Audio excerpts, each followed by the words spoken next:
Hello, everyone!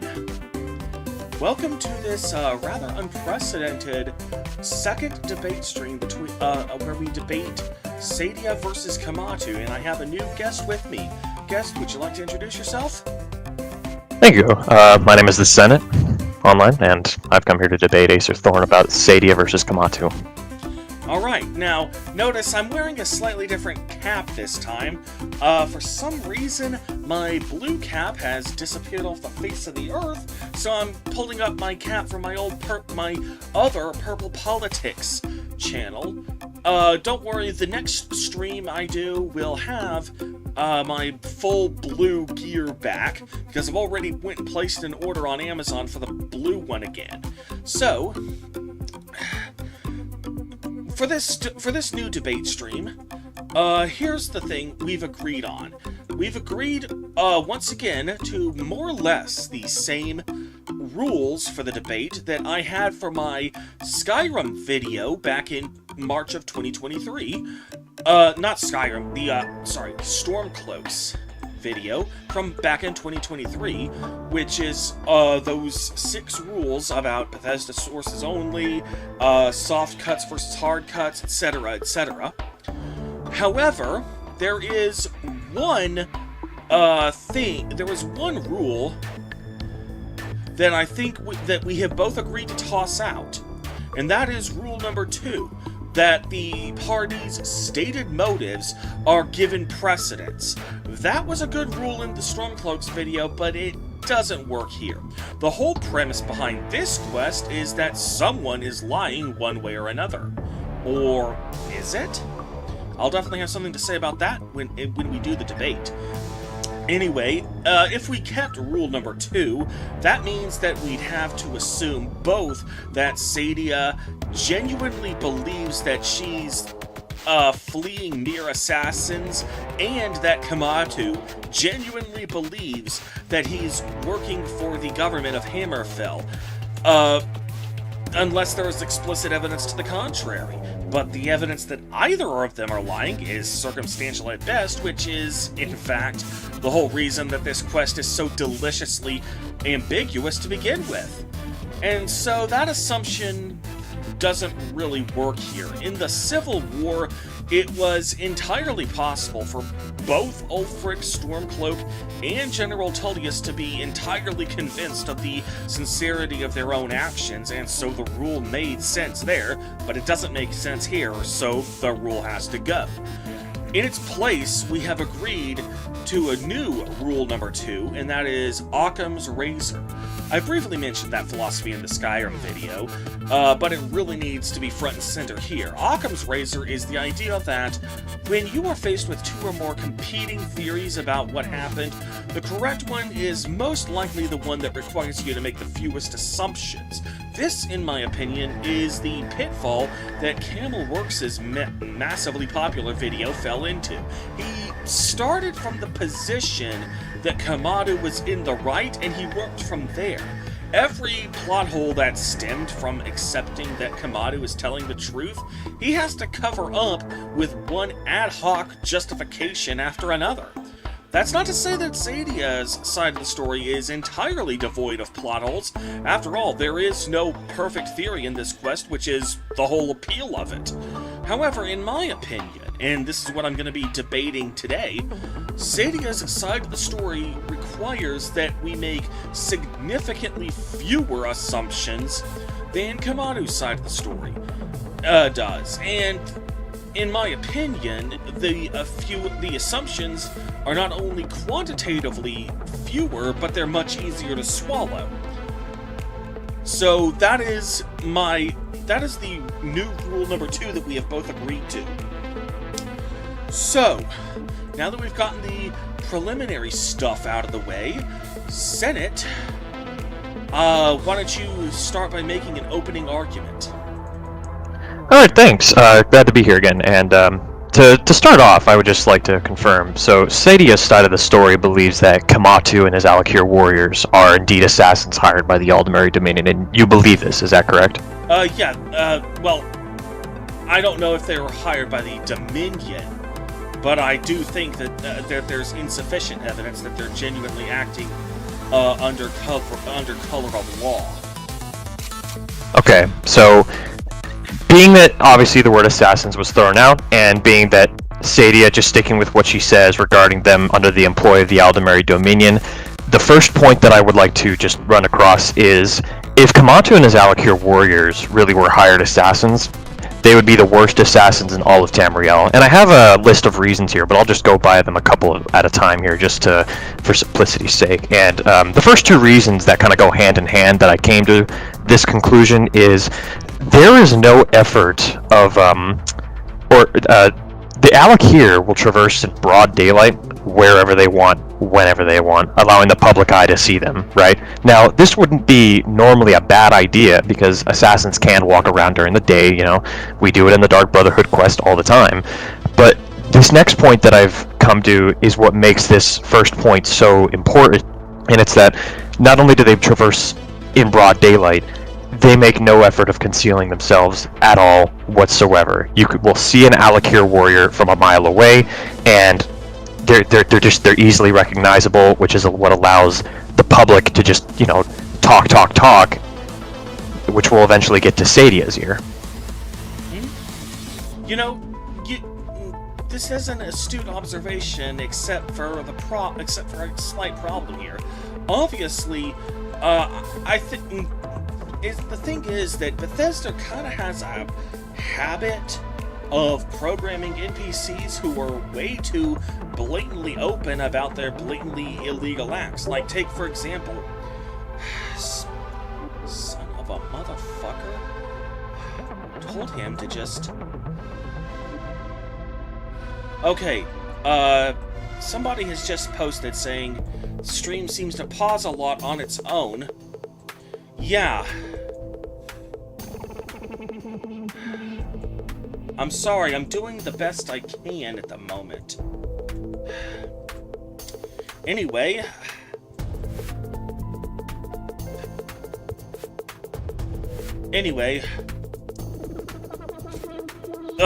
Is that Bethesda tends to write a lot of their characters to just be open about their blatantly illegal activities, and one of the biggest examples of this comes in Morrowind. In Saint Anine, there's the quest Death of a Taxman. You know what, I'm gonna do something here. I think this might help. Okay. In the quest Death of a Taxman, you're tasked with finding a killer who had just murdered some tax collector in cold blood, and he was some tax collector who was just doing his job, not breaking any laws, and somebody just murdered him in cold blood. You walk up to his girlfriend points the finger at one person, you walk up to him, and he just says, "Yeah, I did it." That is not narratively satisfying in the slightest. A lot of people, like, for example, in Skyrim, we have the Thieves Guild, who basically just practices their bullshit openly. So clearly, there's not a whole lot of thought placed into the fact that these cutthroats should be hiding what should be trying to be a bit more subtle in what they're doing.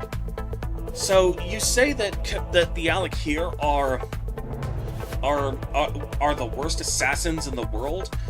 I mean, bear in mind that... Oh my god. The stream quality is just so shitty right now.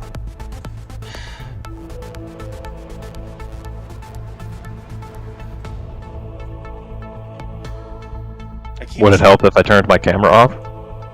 Maybe? I don't know. It's worth a try. Okay, now that he's turned that off.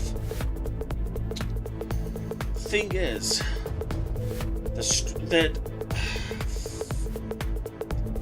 Oh god, where the hell was I?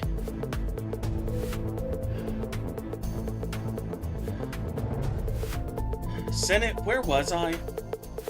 You were talking about why they are not the worst assassins and why people, like the Thieves Guild, for instance, are openly, open about their illegal activities along those lines. Okay. We have to remember that their search for Saadia got put to a sudden halt, because they were causing trouble. Like, they must have done something. One of them got arrested, the other two got kicked out of the city. So, you say that they must be the worst assassins ever? Well, they kinda already are. Yeah. Yeah. And to that point that you just made, that also further proves to their sheer incompetency. They got caught, one of them got caught, and two of them got kicked out of the city, meaning I assume the crime that they're committing is breaking into the city, being that one of the Alik'r warriors, when you show up to him, he says, "We're not causing any trouble, all we ask is to look for her." I'm under the, even though we don't know definitively, I'm under the impression that they snuck into the city without the, the okay from the guard. And again, as I said, this is just all the more evidence to the fact that they are incompetent assassins. Now, this point does go somewhere, but I have more points that really do hit this idea home that they're horrible, horrible assassins. One of them, as you mentioned for me, is the fact that they got caught. One of them got caught, and the other two were forced out by the guards. And another thing is that their nature as the Alik'r is extraordinarily predictable to someone like Saadia, who can outsmart them and outmaneuver them. And for all we know, she's been doing that for days, weeks, months, maybe even years out of being in Skyrim. Yeah, but let's also, of course,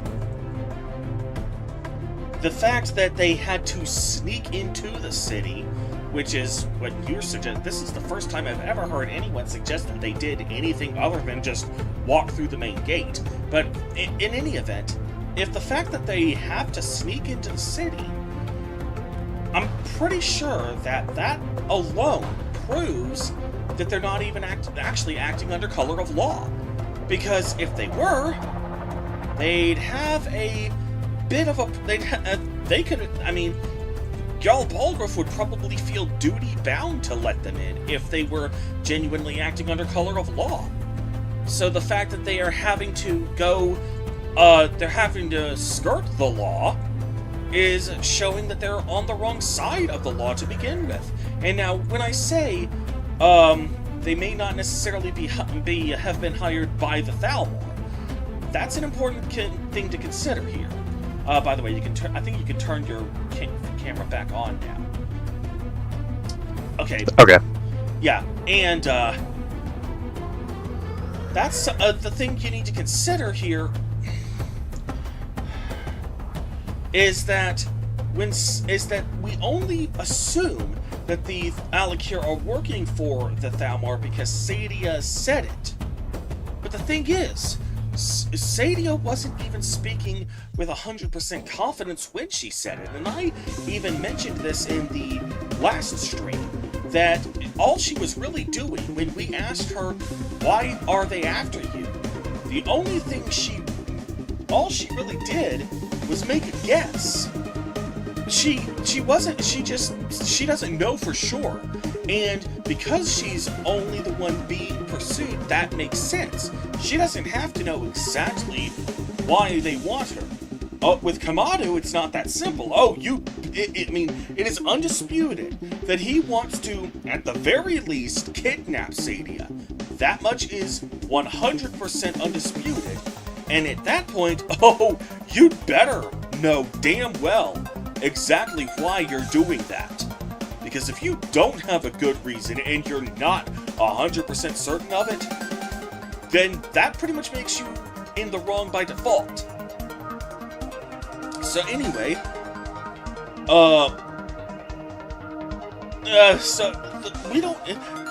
they may have been hired by the Thalmor, they may have been hired by just about anybody. As I pointed out in the last debate stream, the grudges, sometimes even homicidal grudges in Tamriel, can become extremely petty, like the contract to kill Leberk. So it could have just been that Saadia one day spoke out against the Dominion, and then the next day she suddenly had assassins on her ass. But that could have just been coincidence, and she's only giving the best guess as to what she thinks is the thing.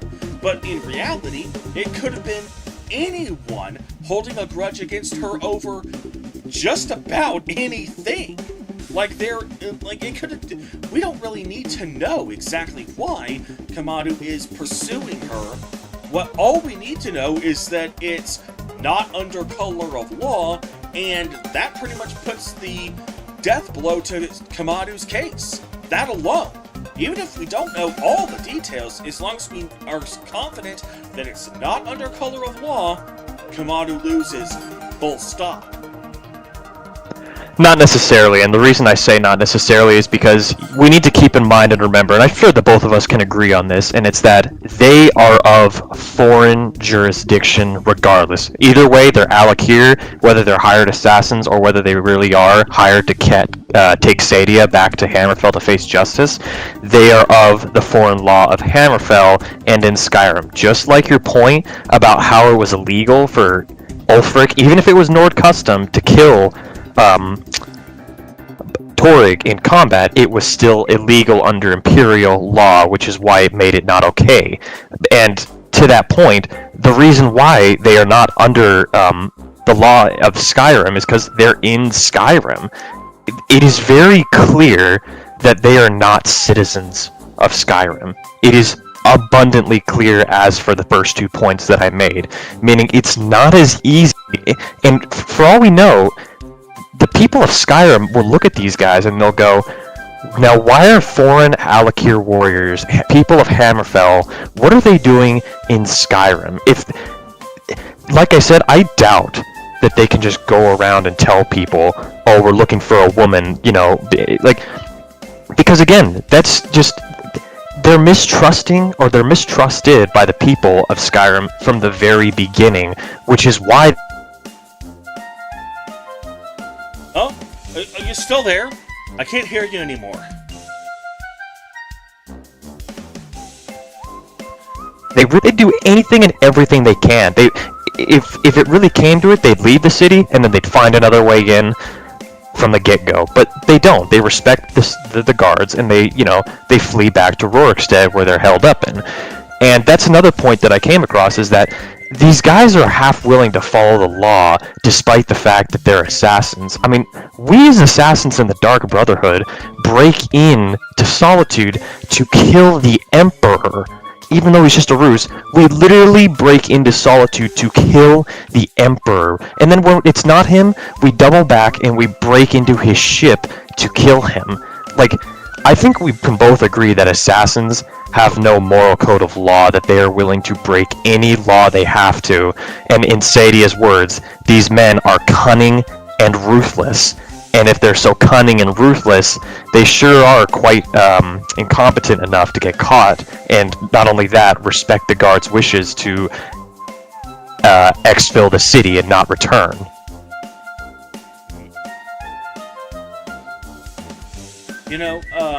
It is a gray area. I'll give you that. However, I truly believe that if they really were acting on... bear in mind that you can still be incompetent and still be in the wrong. Like, for example, the Wet Bandits. They were incompetent as hell, and yet they were still the bad guys who absolutely deserved to get arrested at the end of that movie. Being incompetent doesn't make you in the right. Acting under color of law is what makes you in the right, and you say that they're incompetent, but if they were truly acting under color of law, they could have, at the very least, I see no reason why they wouldn't have at least attempted to appeal to Jarl Balgruuf for leave to conduct their business. I mean, sure, there's I mean, sure, that might have failed, but there's really no reason why. There's no indication anywhere in the story that they even tried to go that route.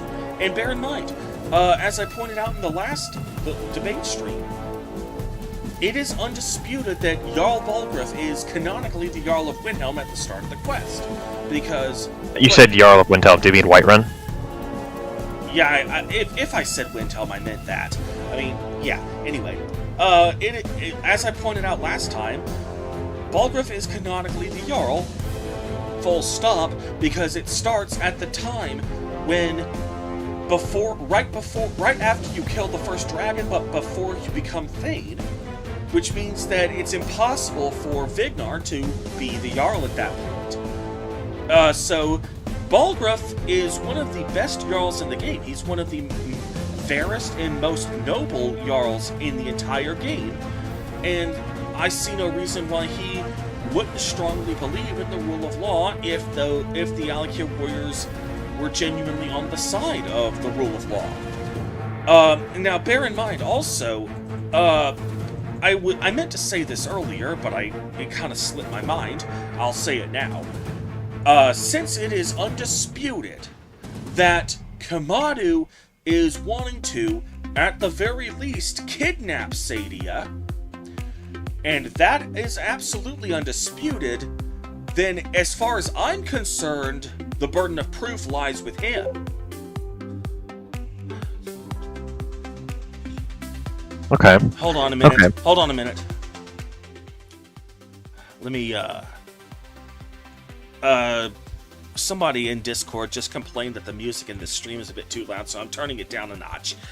Anyway. Yeah, so that's an interesting point, and I wasn't done yet. Oh, my fault. Sorry. Anyway, as far as I'm concerned, so because of all of that, as far as I'm concerned, the burden of proof lies with him, and the only evidence we've ever received that he's acting under color of law is the fact that he says so. But of course, he says that right after you've just killed about 100 men right in front of him, all by yourself. Of course he's gonna say that. He's gonna say anything at that point. And you know what he doesn't actually have that he should have? Like an actual writ from a head of state? Like in Skyrim, when you get a bounty of more than 1,000 gold in a hold, bounty hunters from that hold will come and pursue you from all over Skyrim. Doesn't matter where you are. And when they do, the leader of that trio typically has a writ from the Jarl saying that they're authorized to kill you. It's the same. It's also the same thing when you do a Radiant Bounty Hunter quest. Whenever you talk to an innkeeper or the steward, they'll say the Jarl's men came by and left this bounty letter, but they'll also give you a piece of paper that documents it, which we never use in the game. Nobody ever reads that for real in the game, but I think that the in universe, canonically, that piece of paper in your inventory is meant to serve a function pretty much exactly like this one. If it's ever disputed that you're acting under color of law, you have this slip of paper that proves it. Kematu doesn't have anything of the sort.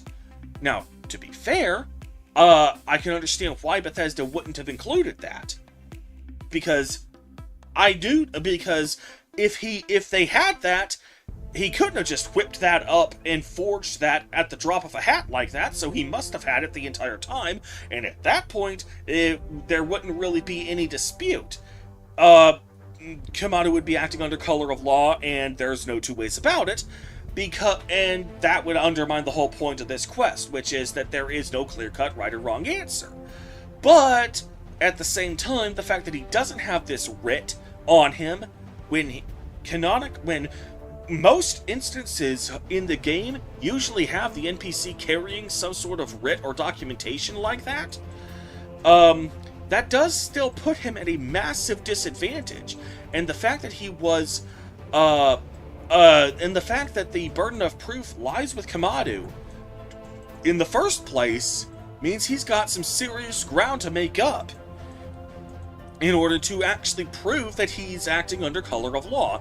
And frankly, there really is no significant evidence to suggest that he's doing that.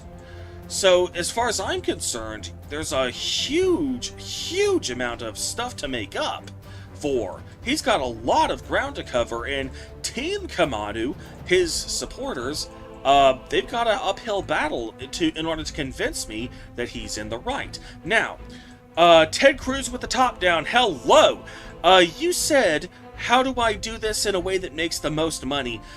Basically, you, first you have to agree to bring Saadia out to the stables, then Kematu will paralyze her, and he'll then talk to you and hand you the money, then you've got to kill him, and then wait for Saadia's paralysis spell to wear off, use a pacify spell on Saadia, and then talk to her, and she'll pay you herself, so you get double the payment, because you just killed Kematu in front of her.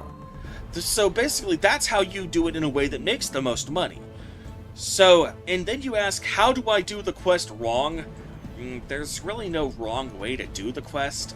I mean, I suppose you could just kill them both and then you don't get diddly dick, but why would you want to do that? So anyway, Senate. That is my argument as to where Kematu stands, in my opinion. And to bring up a very valid argument, I will concede you do bring up a valid point that in anything in the code of law should require, surely should require written, documented proof, because we see it, as you said, in multiple examples in Skyrim. But, one thing I will say to that before I, continue with these remaining points that I have is we get it in Skyrim, in the province of Skyrim. We know how the rule of law works in Skyrim.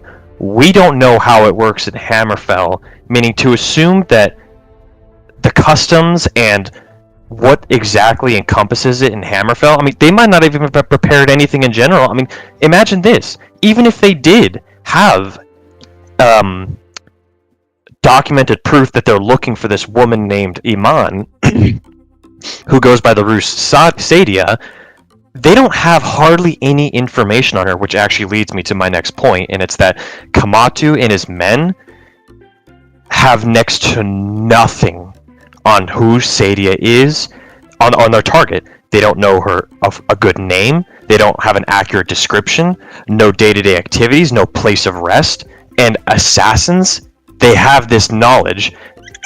Even before we join the Dark Brotherhood, the Dragonborn, you can get random encounters with the Dark Brotherhood on some off-the-chart street near Whiterun at the middle of the night, and they'll come running right at you and try to kill you, and that is without the Night Mother. They will have found a way to found the Dragonborn without any known cause for whatsoever of where we could be.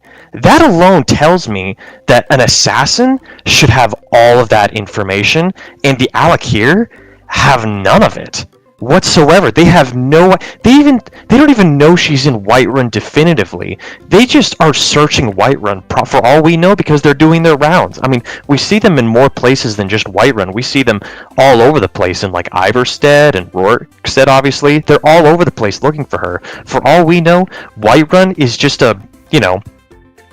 they got to check it off the list and, search for her there. Obviously, they're not being allowed to search for her there, but it's still a huge point of contention. I don't care what anybody says. All the assassins that we see in Skyrim have all this information down. Name, place of rest, day-to-day activities, all of that. You'll know where to find them, how to find them, what time to find them. And to that point, are you familiar with what the concept of risk of liability is? I'm vaguely familiar with it. But again, if you're going where I think you're going with this, I just defer you to my earlier argument about how being incompetent doesn't mean they're right. Oh, I know, and trust me, this incompetency argument does lead to somewhere. It does.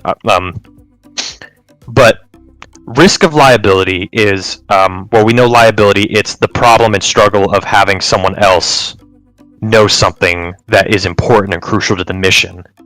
And these guys are willing to pay information and talk to anybody they want regarding the location of Saadia. They're willing to talk to if they're willing to talk to us, the Dragonborn, a lowly guy just walking along the streets, it means that they're willing to talk to anybody. I think that point can be agreed upon by the both of us, that they probably have spoken to people before and are willing to pay up gold to anybody.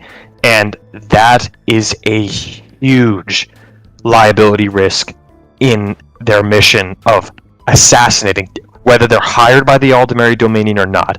An assassin would never, ever pay gold for information for someone else to go get them information. You just wouldn't do it. Why? Because we can clearly see the consequences of risking liability, that person approaching the target and warning them ahead of time of what's happening. And that's the most incompetent, horrible thing an assassin could possibly do. Anybody would look at you and go, you're not even an assassin, you're just a joke, you know? And the final point that I have on their incompetency, before I get to where this all leads to, is they are many in numbers. What's the commonality thing that we see amongst all assassins in Skyrim? They work alone, because that way there's a much, much less risk of liability than if you're working with multiple people. Because, it stacks up. You're working with a whole bunch of people who, for all we know, could be skilled at what they do, could not be skilled at what they do. It's just, you're totally, completely making the efficiency of your mission so downright horrible that it makes me wonder who in the Lord's name would ever hire these guys for their beef, or if it was the Aldemari Dominion. If it was the Aldemari Dominion, they would be horribly stupid for hiring the Alik'r of all people as assassins. And that's exactly the point that I'm trying to make by highlighting their incompetency, is based on what Saadia says, and I'm following what Saadia says, because she's the one who tells us that the Aldemari Dominion were the ones who hired them. Based on what she says, we know the Aldemari Dominion, the Thalmor, they're smart and cunning. They know what they're doing, even though they're evil and super messed up, and basically the all-around evil guys in the Elder Scrolls. They're smart, they're cunning, and they are decisive and efficient. And all these points that I just mentioned about their incompetency go against the idea that the Aldemari Dominion would hire these guys out. It makes no sense why they would hire these guys out as assassins based on just how stupid they are at their job. Yeah, and you can argue the incompetency all day long. I'm really anxious to see where this is actually going, because I've already explained how incompetence doesn't mean they're right, and for that matter, it as I already pointed out, it doesn't necessarily have to have been the Thalmor who hired them, because Saadia doesn't know that for a fact. But the fact is, maybe whoever hired them is just light on the coin themselves, and so they hired them not because they're the best, but because they're the cheapest. And then you end up getting what you pay for. We're having to make a lot of guesses here, and I'm really anxious to hear where this is ultimately going, because right now, just the incompetence for its own sake. You've made a good point that they're grossly incompetent, that they're as incompetent as the Wet Bandits, but you haven't shown me that they're any less culpable than the Wet Bandits. So that's all I have to say about that. Okay, and then I guess, yes, I will proceed then to this greater point of what I'm saying. whether or not I'm not focused on speculating they couldn't have been hired. What Saadia tells me, the Dragonborn, and what she says with conviction the first time, before she tells you why the Alik'r are after her, she says, and I quote, "They're the Alik'r under the employ of the Aldemary Dominion, and they wish to exchange my blood for gold." Now, I will go in later on in this debate about Saadia's explanation and how just all the holes in that, but for now I want to stick to the point of which she says at basically dang near the beginning of the conversation. She tells us that these are Alik'r warriors under the employ of the Aldemary Dominion, and she says it with conviction, without, after she's calmed down from her little, spews of having a dagger pulled on you and all that, she, calms down, and when, she asks, or when you ask her who the Alik'r are, she will say, that they're, the Alik'r who are under the hire of the Aldemary. But that's what I'm focused on, is the fact that these guys are allegedly hired by the Thalmor, and where this incompetency argument comes from stems onto this very point, that the Aldemary Dominion would never hire these guys out. Keep in mind, this is what Saadia says. It's great, that you say, oh well, I mean, we have no idea who hired them, and you're right, we have no way of definitively knowing that the Aldemary Dominion hired out the Alik'r, but that, in my opinion, is just all evidence against Saadia's story. The fact that, okay, if they didn't hire her, who did? Keep in mind, she tells us it before she even explains her speculation of why they're after her. She tells us with conviction that they're after her, meaning this is something that she had to have thought of calculatingly, and spoke it out right there and in the moment. Not some, I'm panicked and I'm trying to think of a reason and whatnot. This was her telling us this as her standing story. You would have never said it if you were not sure. She would have said, well, I think they might be hired by the Aldemary Dominion. She didn't say she thinks. She said it with conviction that she knows. And I have a whole plethora of points that we can go through in my notes here regarding why the Aldemary Dominion would never have hired these guys out, because that's what I'm focused on here, is why they would never, and why they could never, have hired out the Alik'r as assassins. Yeah, well, I mean, she has had quite a long time to think about this. I mean, bear in mind, her entire identity at the moment, the identity of Saadia, is designed exclusively to hide from them, so clearly she's put a lot of thought into this, and she might be speculating a lot. I can understand how she might have long ago come to the conclusion that the Aldemary Dominion are the most likely culprits, but until we know for certain, unless she has some direct first-hand observations which concretely tell her this, I'm not really gonna hold it against her if she's making a claim and is 90% certain of it, or even 99% certain of it, and she just ends up being wrong. See, the difference between Saadia and Kematu is that Saadia can be wrong without being a liar. Kematu can't, and that makes a world of difference here. So, you try to mention this line that because that just gels with what she's always been always assumed her whole life, and you try to pin that on her like she's now bound by it. I mean, even in the let's be completely real here.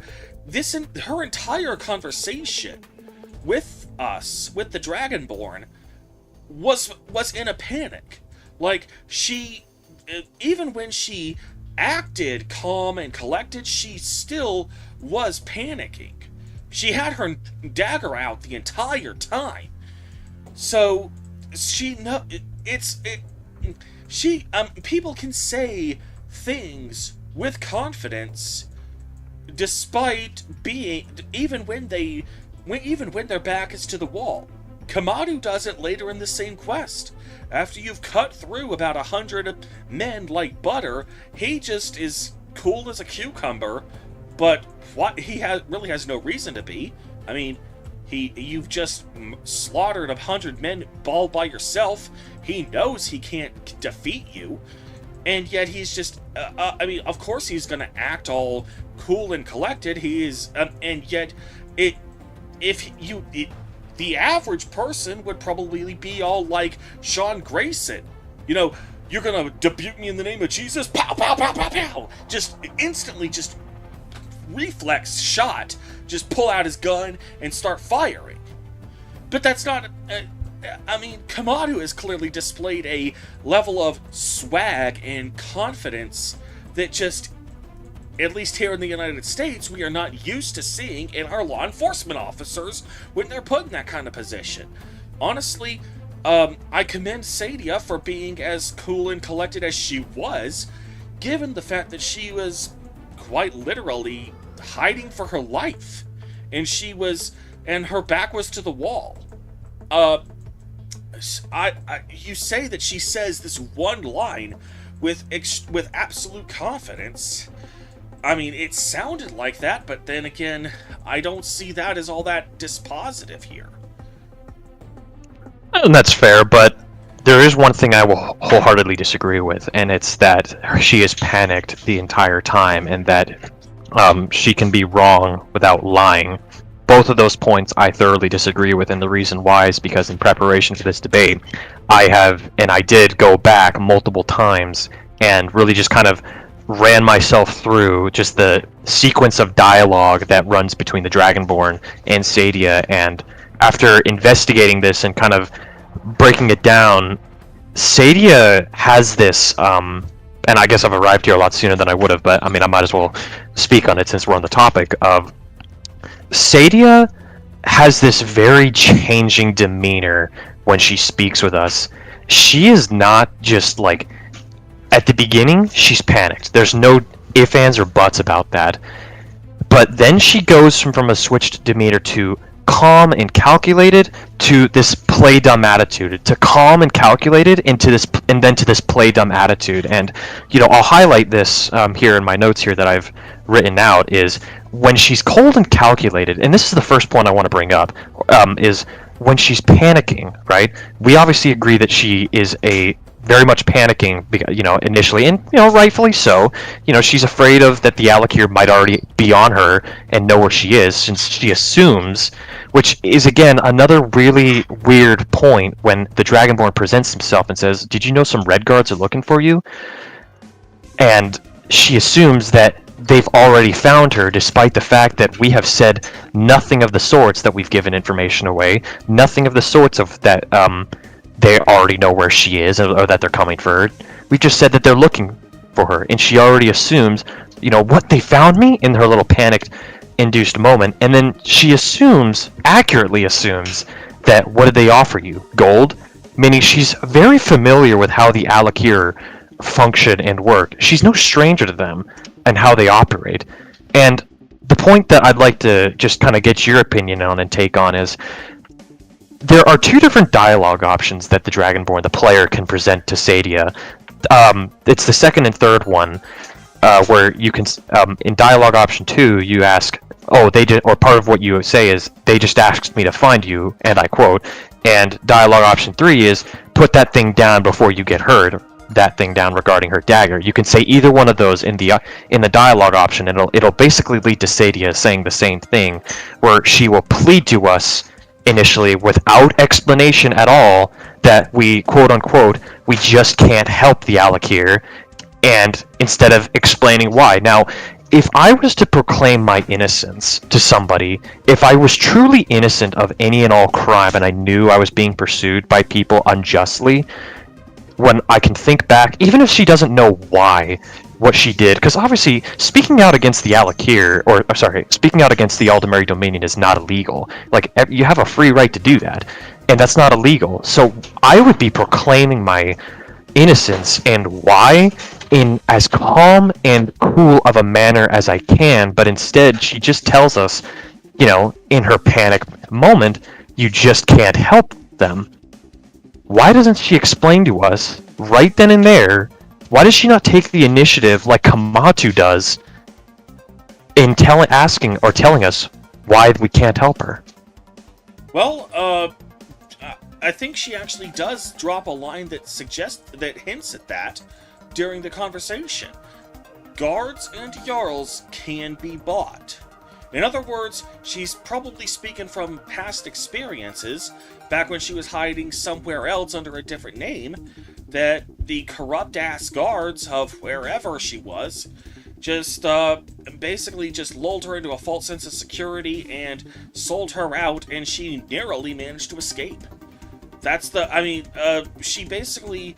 and bear in mind, I'm not trying to answer this with definitive proof. I'm saying you asked for why would she do that, and I'm giving the best answer I can. So, and you mentioned, that, but the fact is, I'd also like to ask, there's also something interesting here, is to, this also begs the question of why Saadia needs to keep hopping from hiding spot to hiding spot in the first place. If she actually sold out the town of Tenneth to the Dominion during the war, in which, for the record, that is literally the only explanation that would exonerate Kematu. Because he, again, burden of proof lies on him. He has to prove he's acting under color of law, and he is 100% confident in the reason why he's pursuing her. So he's either telling the truth or he's guilty. There's no in between. So if Saadia really did that, which is the only explanation that exonerates Kematu, no other even if Saadia did something, committed some kind of crime, Kematu is still lying to us, and therefore he's guilty. Even if Saadia is also guilty. So, if Saadia actually did that, why does she have to hide in a city where there is no Thalmor presence? Why wouldn't she just be hiding with the Thalmor and be under their protection? There's and even if she's supposed to be hiding somewhere inconspicuously, why Whiterun of all places? Because there's no Thalmor presence there to protect her if things go south. And my best evidence for this, I mean, yeah, you could just say that there's no Thalmor NPCs, but that's just a game mechanic because the population is so small for game scaling purposes. But in universe, my best evidence for there being no Thalmor presence in Whiterun is Heimskr. I mean, if there was any Thalmor agents in Whiterun, you'd think that Heimskr would be their top priority. Getting him out of the way. Shutting him up. So, the fact that he's still there in broad daylight proves that the Thalmor have no presence in Whiterun. And in fact, there's even some... Hold on a minute.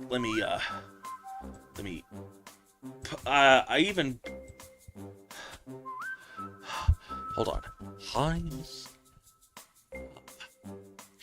Yeah, here we go. I'm gonna share my screen with you. Just a minute here.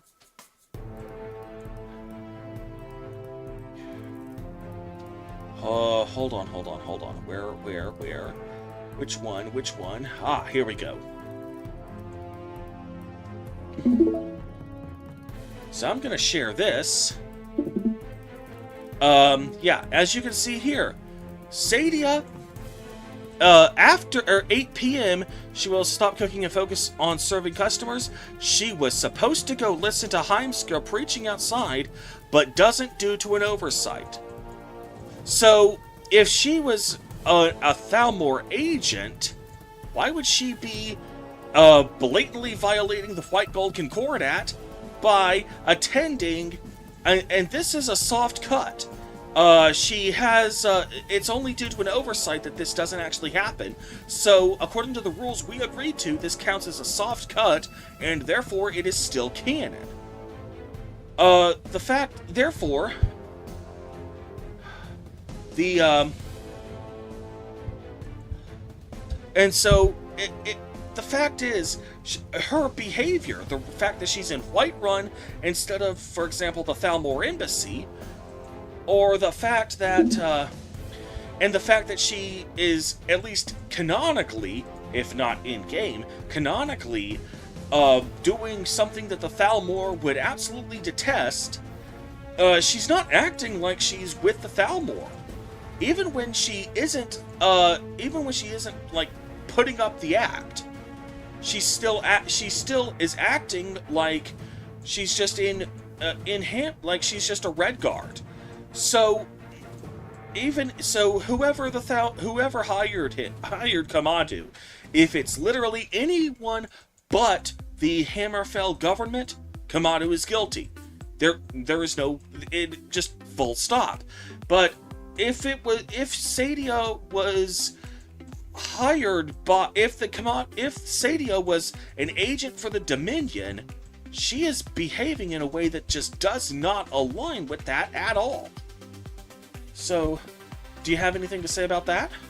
Yeah, a lot of information said there, and one of the points I want to get back to that you mentioned, I know there was a lot of stuff there said, and I want to cover it, but there's just a point to start out at the very beginning of your rebuttal that I would like to point out, and it's you said that part of, in defense to what I spoke about in Saadia's initial confrontation with the Dragonborn, that you said that guards and jarls can be bought, and I just would like to point out that she only mentions this when you bring up the dialogue option of why haven't you gone to the guards for help with this. And keep in mind, this is a very, very late into the conversation dialogue option, and you don't even have to ask it, meaning there's a chance that in anybody's playthrough, she might not even mention this idea about guards and jarls can be bought with this, which is her explanation. So that to me is not a viable defense to her side of the story. And while yes, Kematu should take the initiative in presenting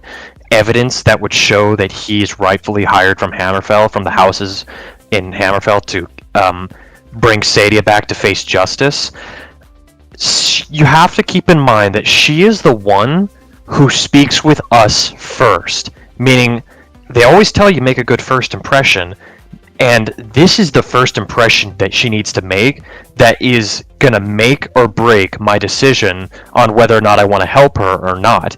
And after, like I said, I don't think that the idea that her explanation of guards and jarls can be bought is a viable explanation to her kind of change in demeanor, because, and on top of that, her contradictions, because like I said, what I'm focused on is Saadia's side of the story that she explains to me.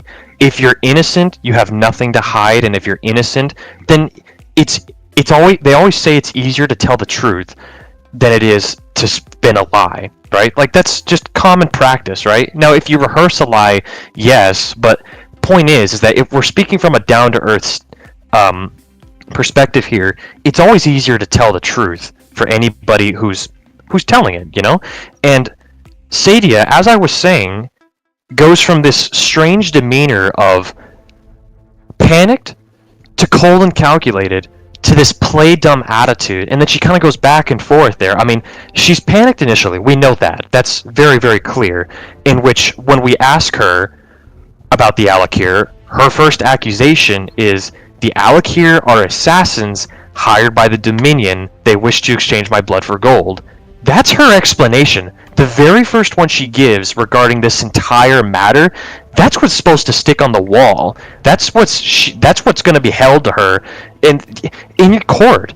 The defendant is held to their side of the story. It's not just some, we have to have only the, it's not in court. You don't just deal with the plaintiff, always being the only one who can come after the defendant. The defendant doesn't just sit on their tush and wait for the jury to decide. They have to present themselves too. And Saadia does it in a very half-assed manner, because following what she says in her explanation about the Alik'r being assassins, she commands us that, and says, and I quote, "I need you to root them out and drive them away before they drag me back to Hammerfell for an execution." And that to me is a huge red flag that I don't ever recall you mentioning in the previous stream or in your video of why Saadia is correct, is this dialogue right here. She immediately commands us, a stranger, without offering any gold whatsoever to us, commanding us with conviction to root them out and drive them away before they drag me back to Hammerfell for an execution. And that's after she says the word assassins. I'll tell you, you would never use the word assassin if you weren't implying they were going to kill you. Okay? She uses the word assassins and then follows up by saying they're going to drag her back to Hammerfell for an execution. And it's funny because I think that Saadia just inadvertently spoke the truth there. That line right there, that they're going to drag her back to Hammerfell for an execution, that's one of the few lines of dialogue that both support Kematu's intent, because his intent is to bring her back to Hammerfell, and she just said in her own words that you gotta stop them before they bring me back to Hammerfell for an execution. Why? You would never hire assassins to kidnap her and take her all the way back to... It would be a waste of resources on the Dominion's part. What do you have to say about that? Okay, so there's 3 points you made just now that I'd like to tackle. First is the fact that the branching path dialogue. You argue that it's possible for us to have this conversation without her ever saying that guards and jarls can be bought. You say that you use the fact that dialogue is optional as an excuse to just dismiss it out of hand and not even really give it all that much consideration. And I find that argument to be rather weak because this whole quest is very non-linear and has a lot of branching paths. It's only by playing the quest multiple times that we actually get the full picture, and that's one of the beauties of it. So if you're going to hand-wave something as being of no real consequence to the overall determination, or being of minimal consequence to the overall determination, simply because it's possible to go through the quest without hearing it, I find that to be a rather weak argument, honestly.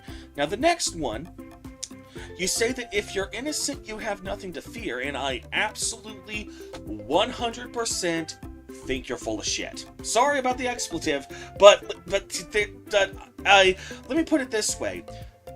We have previously discussed doing political debates over on my other channel, and you've made it clear that politically speaking, you are a conservative, which means you are you are pretty much a staunch supporter of Back the Blue. Which, here's the thing. The police are trained in the real world, police are trained professionals at taking everything you say and just twisting it to suit the agenda that they've already and they're you could literally offer just about anything. Oh my god. Okay, to the person who just messaged me on Discord, you are not part of the debate. Please butt out. Wait your turn. Okay. Son of a bitch. Here's the thing. The police are trained professionals at just taking anything you say. You could literally give them an explanation that completely exonerates you and tell them exactly where they can go and find evidence that corroborates this, and they will just somehow spin it to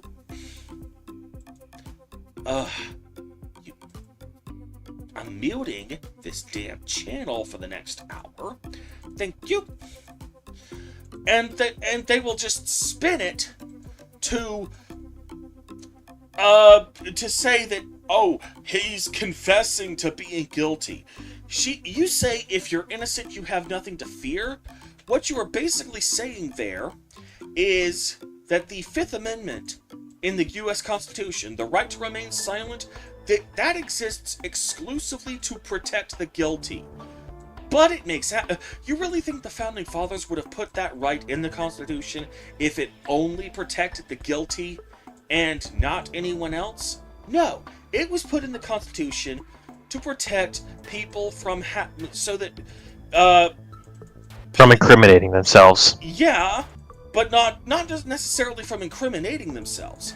It was put in there so that if you say nothing, police can't use it against you, because, I mean, if you've ever been, like, in a toxic relationship with a narcissistic boyfriend or girlfriend, or maybe even a narcissistic parent, where nothing you say is ever good enough for them, they'll always find some way to twist your words and make you the bad guy, then you know exactly how it feels, how it's honestly better to just say nothing at all.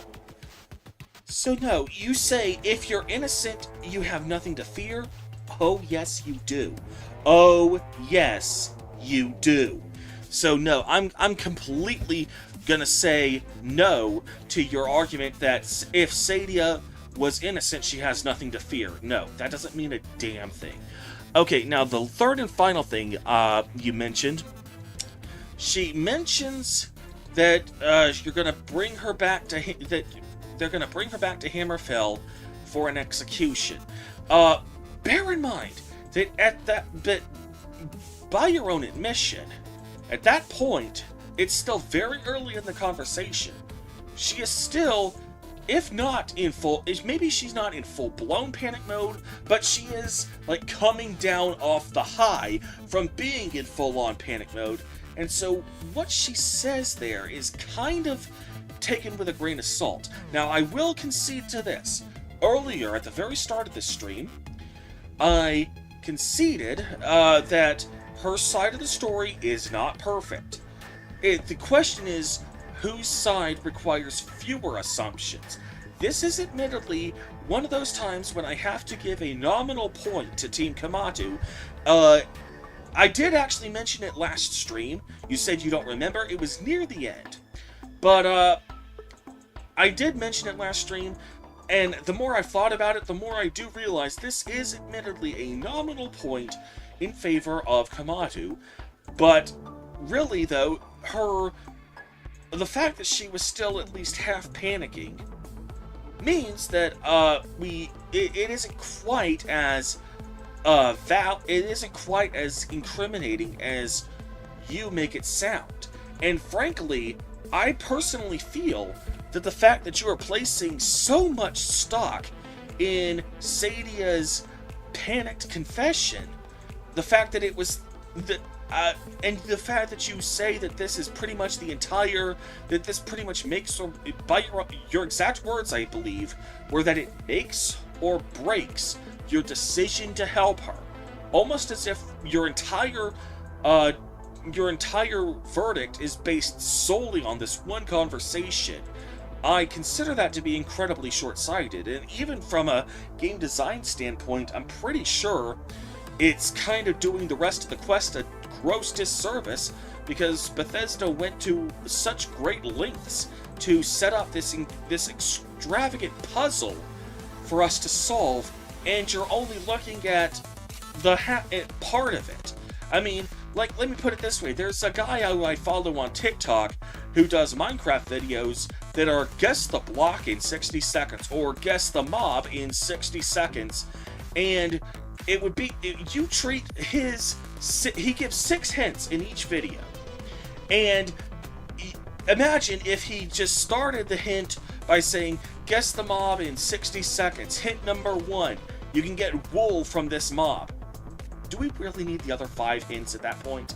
And you seem to be treating this, Saadia's conversation with us, her first conversation with us, as if it was a dead giveaway just like that. But, I believe that by doing that, and you're significantly downplaying all of the other clues elsewhere in the quest, that I believe deserve to be considered just as importantly. So those are the 3 points that I wanted to retort against. Of course, and I will say you did bring up a point, and I should have specified before that obviously in court, the defendant, it's not just only the defendant. Obviously, both speak on terms. What I meant to say was, and what I intended was, it makes a great big deal what the defendant says. You can't undercut it. And now, like I said, it's not the only thing that will determine in court. I'm just saying that it could be a big deal depending on the words you use in that sense. And, shoot.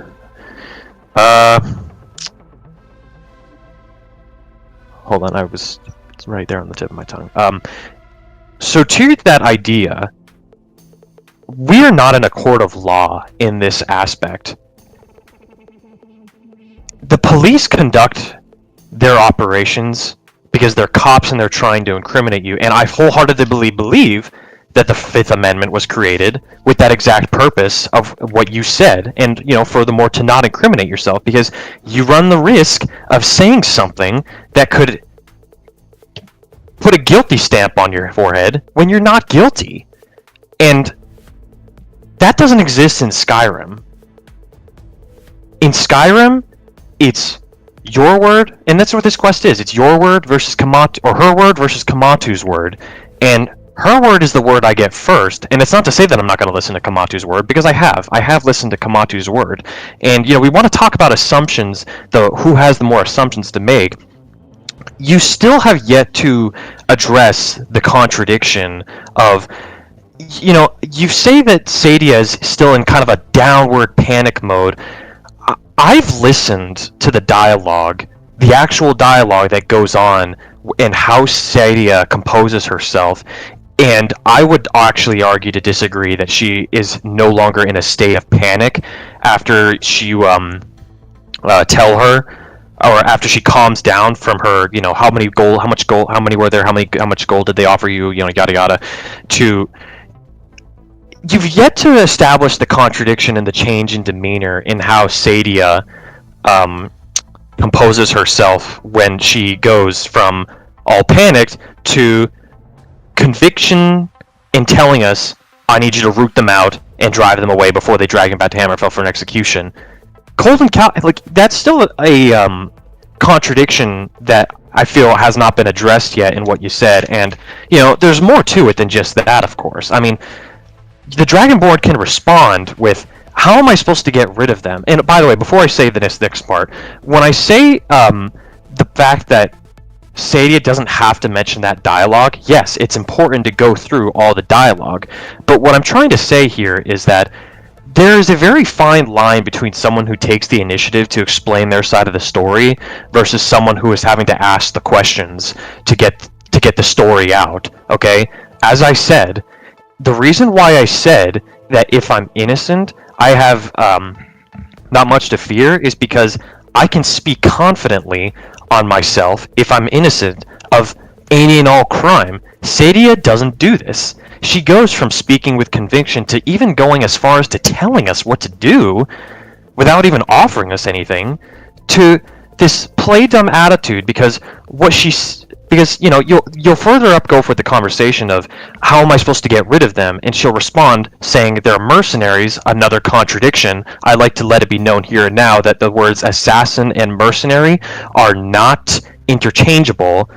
These are not two words that you can use simultaneously like they mean the same thing. They don't. Even though they do similar jobs, and they can be similar jobs, they are not interchangeable words, make no mistake. When you use the word assassin, you imply that someone is out to kill you, and that's what we see in Skyrim the whole way through. Assassin, he's here to kill you. Assassin, yeah, that's hitman, whatever you want to call it. That's the implication that they're here to kill you, and that's their mission. Mercenary encompasses a whole range, widely have to do with military missions. When it comes to mercenaries, that's yet another contradiction that Saadia says, and they're only in it for the money. Now, here's an interesting point that I want to run by you. Saadia says they're mercenaries, just ignore that contradiction for a second, and that they're only in it for the money. How are you going to explain that side of the story when they have paid out so many people just to find her. You clearly are indicating that they're being paid as assassins. Why would you not be paid? That's an obvious staple. Yet they're willing to pay the Dragonborn for any information. Kematu's willing to pay you for helping him, and furthermore, um they're willing to pay bandits to stay in their little cave. They're paying out so many people, losing out on money, and being that there's multiple people, I assume that multiple of them have to be paid for their contribution to what's going on here, because that's what mercenaries do. They all get paid in accordance to fulfilling a mission, as Saadia says, or assassins, whichever one it is, I have no idea. Yet they're willing to throw around so much money in return to capture her. How do you call them assassins that were hired out if they're willing to do that? Plus, the other stuff that I mentioned. Okay, so I'm going to go through that. First, you mentioned that I haven't addressed the contradiction in her change in demeanor.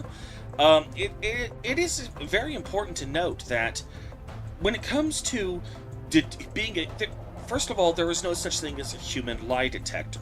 When police in the real world do interrogations and they try to focus on these red flags that make it highly likely that people are lying, no, those are all completely unreliable. They have been scientifically proven consistently across the board to not actually be reliable indicators that somebody's actually lying.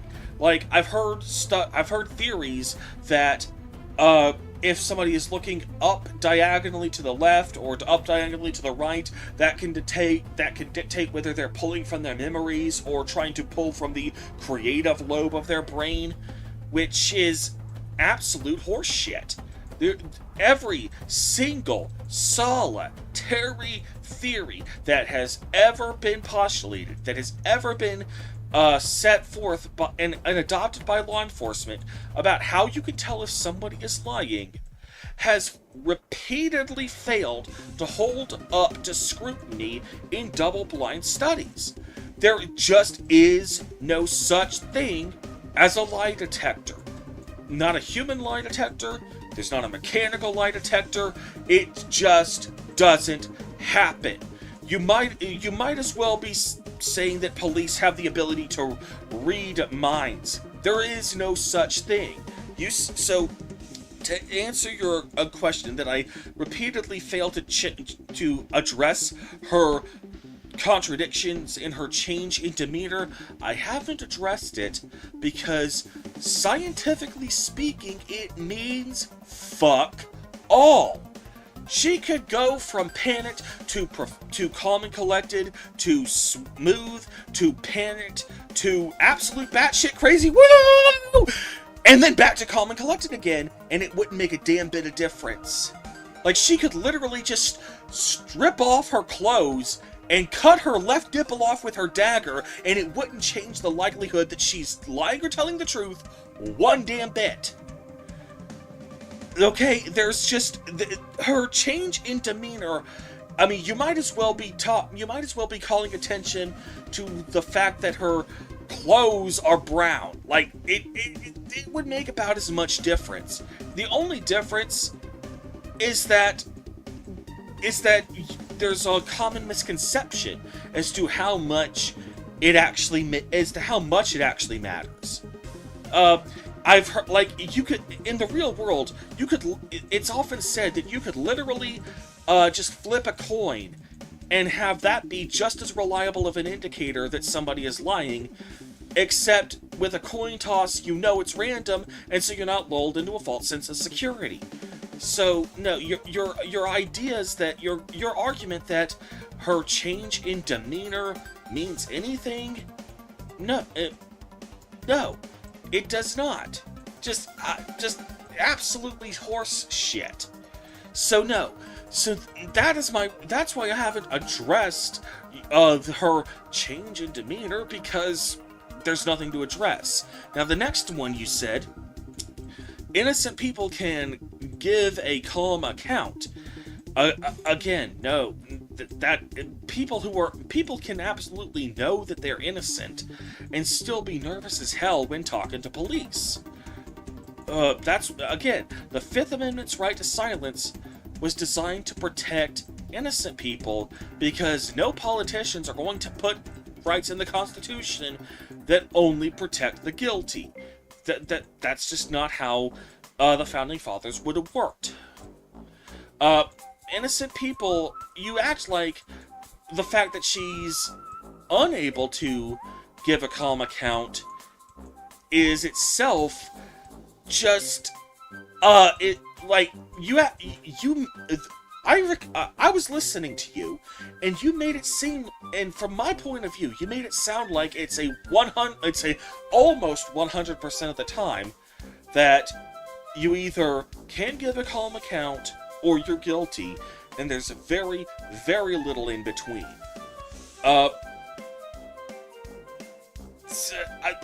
No, I wholly disagree with that. And so the next one you said, you actually put a lot of emphasis on the fact that assassin and mercenary aren't the same thing, and frankly, I think that's a rather nitpick. So I'm just gonna, Saadia could very easily have confused the two without the fact that you felt the need to point that out alone proves it's not common knowledge. So that being said, this is the closest you came in that in your last turn to speak that actually came relatively close to making a good point. They keep throwing money around. Yeah, they're in it for the money, but that doesn't mean... of course, you gotta spend money to make money, and like we can both agree on, they're kind of imbecilic. They may not... They certainly aren't the sharpest tools in the shed, so as far as they're concerned, paying for information is probably the best way to reach their end game. The fact that you keep acting like the fact that they're doing this and they're doing that necessarily proves that they're actually acting under color of law. And honestly, I just don't see it. I'm sorry, but the points you're making are just in the orbit of proving that they're acting under color of law, but they very rarely actually hit the bullseye. They certainly aren't hitting the bullseye. Most of them are completely missing the target altogether. So that's my rebuttals to those 4 points. Okay, and so here's the deal. The Dragonborn's not a cop. Okay, now I hear what you're saying. I hear and understand what you're saying about cops and about, not incriminating. I hear all of that, and I understand what you're saying. The Dragonborn is far more along the lines of a juror, not a police officer. Let's get that squared away and straight with. So these rebuttals and arguments about cops and in the real world in the United States in general are, they're not wrong. They're just a little off-putting to the conversation at hand here. I'm not saying they're irrelevant. I'm just saying they're a little off-putting to, exactly what I'm presenting here. You can't view this from the perspective of we're a cop interrogating an innocent person or a person who could be, having done a crime. We're an innocent bystander who Saadia dragged us into secrecy and privacy to talk to us. So, with that being said, when it comes to someone who's lying, I'm not saying lie detectors exist, okay? Now, obviously, there are no definitive telltale ways to find a liar, okay? You're right. The police don't read minds. We're not lie detectors. There's no definitive 100% way. But the reason I put emphasis on this is because if I hadn't completed the rest of the mission and listened to everybody's sides of the story, listened to all the dialogue that can be said over, do you think I would be, just hard pinning these lines that Saadia is presenting to us? No, because I go back and I look at all the other stuff that I looked at, and I see, hold on a minute, she said this, and this is actually how it is. She said that, this is actually how it is. Why would she say this if it wasn't true, or why would she say that if it wasn't true? You need to understand that this mission is obviously the reason why it's so rich in discussion and why it's still being discussed 12 years later is because it's a matter of who's lying and who's telling the truth, as you said at the beginning of this debate. And the thing is that I'm speaking from a strictly down-to-earth perspective of assassin equals someone who kills. Mercenary might not indicate that to someone. Like, just, you say the word, what do you think, you ask someone, what first comes to mind when you think of the word assassin? They might tell you, kill. What first comes to mind when you think of someone who says, or to someone who says the word mercenary? They might say kill, but they might also say something along the lines of job or, military or something along those lines. My point is that the reason I say these are not interchangeable, and the reason why I put so much emphasis on this is not nitpicking. This is actually something that is important. She knowingly uses two different words to describe these guys, and anyone is going to look at that and go, "Now, hang on a second. Those are two different things. Which are they, assassins or mercenaries?" That's why I made emphasis to it. It's not some nitpicky type of deal where, the fact is that, it all the more proves that she's innocent. And, to talk about throwing the money around, when you're getting a job done and when the money has to be split evenly amongst all the people who are participating, all the Alik'r warriors, and yes, you're right. You got to spend money to make money. But an assassin, a proper assassin, has all the information they're willing to pay. In general, they don't need a place of rest like Swindler's Den, because they go in, they get the job done, and they're out. They don't need to pay any amount of gold at all because they already have that. We've seen it time and time and time again throughout the Dark Brotherhood quest lines, and even assassins outside of the Dark Brotherhood. So then it comes to the question of, at what cost are they doing this?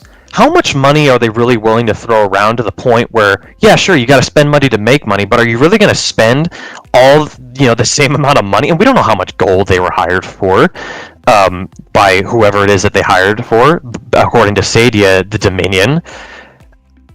How much are they willing to spend to the point where it becomes a total, complete lost cause, where they break even with the amount of gold they receive versus how much they spent, just to capture one girl who spoke out against the Dominion?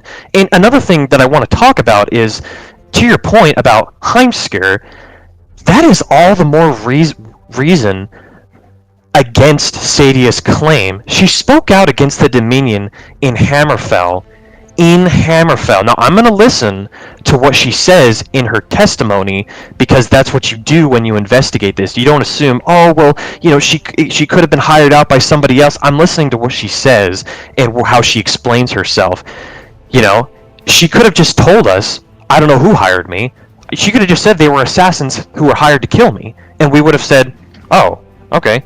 But no, she points out the fact that they are Aldemari assassins that come to kill us, which then brings me to my point of, do you remember how I was mentioning incompetency? If I'm sticking to the story of Saadia, that these are assassins hired by the Aldemari Dominion, we have two very fine lines of what an actual Thalmor assassin looks like versus these alleged assassins hired by the Aldemari Dominion. And of course, the other instance I'm referring to is the assassin hired to kill Malborn. We can see a very clear distinction between one man who blends in perfectly with the Khajiit caravans, waiting, biding his time like an American sniper in the wilderness, waiting for Malborn.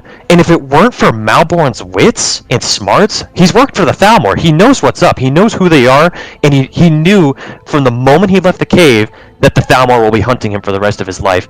That is probably the only thing that saved him from being brutally murdered by the Khajiit on the side of the road at Windhelm. If he wasn't smart like that, he'd be dead because he would have tried to make a run for Morrowind, and he would have gotten killed by that Khajiit. It was only him bringing it upon us, the Dragonborn, that and he doesn't even know definitively. He speaks to the idea and speculation that he could be an assassin. And I'll tell you one thing, the first time I passed by that Khajiit, when he was with the Khajiit caravans, didn't think nothing of it. Would not have even dared to talking to him whatsoever. And notice about that, when you try to talk to that Khajiit, he sends you away. He sends you away saying, I don't want to talk to you.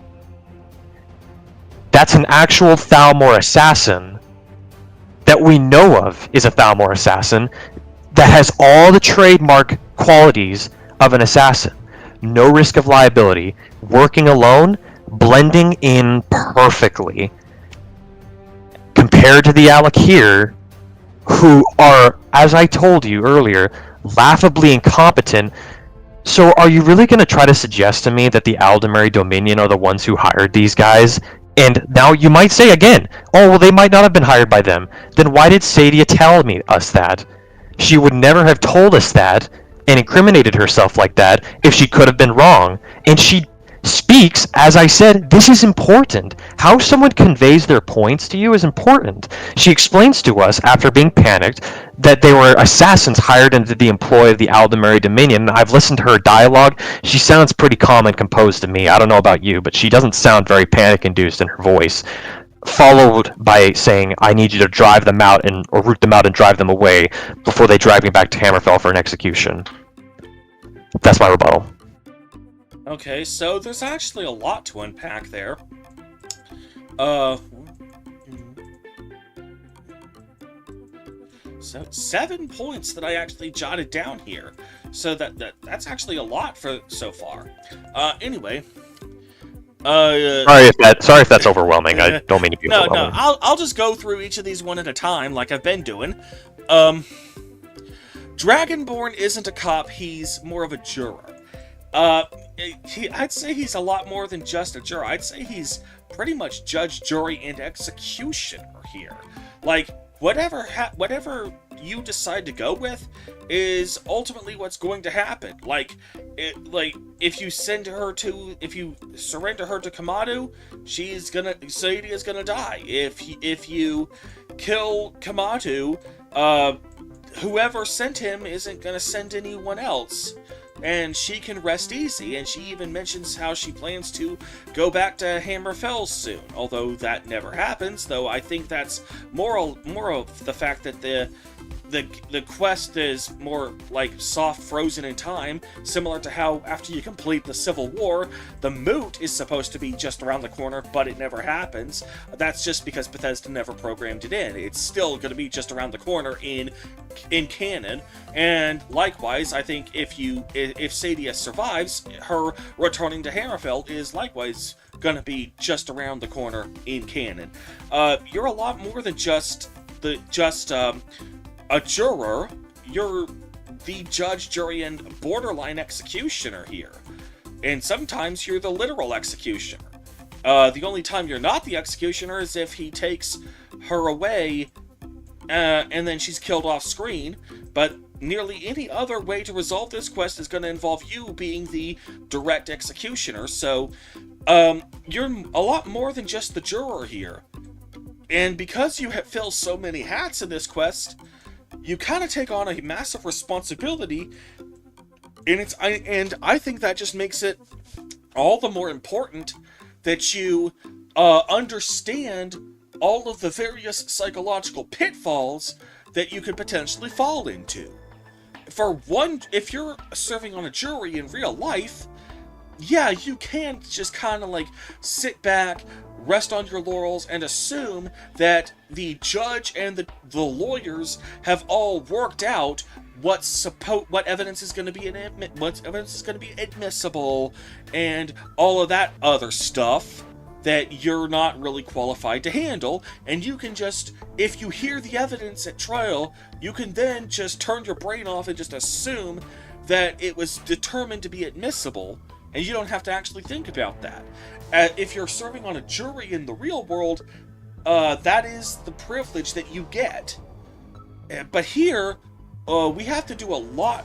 We have to do a lot more than just that.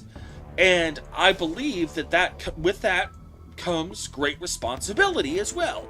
And you seem to be shirking your responsibility and only thinking about this from a jury's point of view, when you should also be looking at it from a cops, investigators, and judges' point of view as well. And I believe in doing that, you're missing out on the big picture. Now, the next one, this is one of the biggest ones here.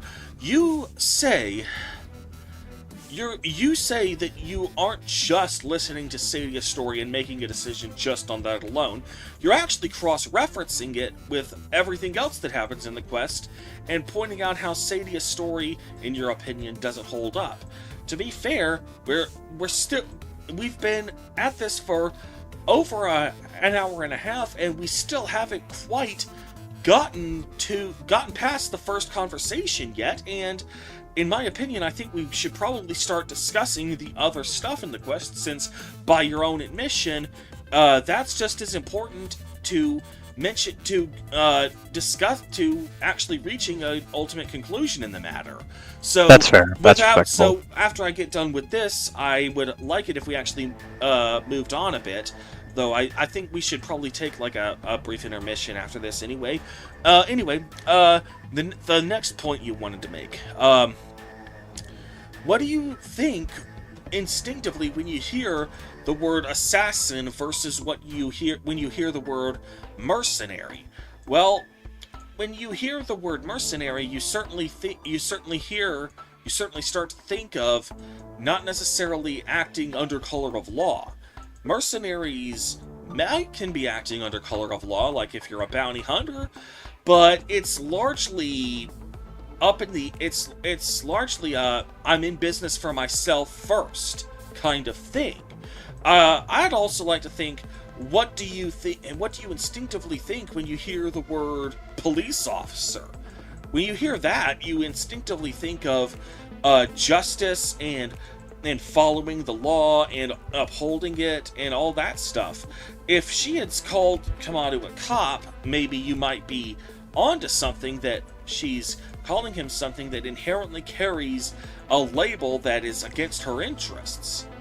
But calling him a mercenary, I'm trying to think of something that would be analogous to. It would almost be like,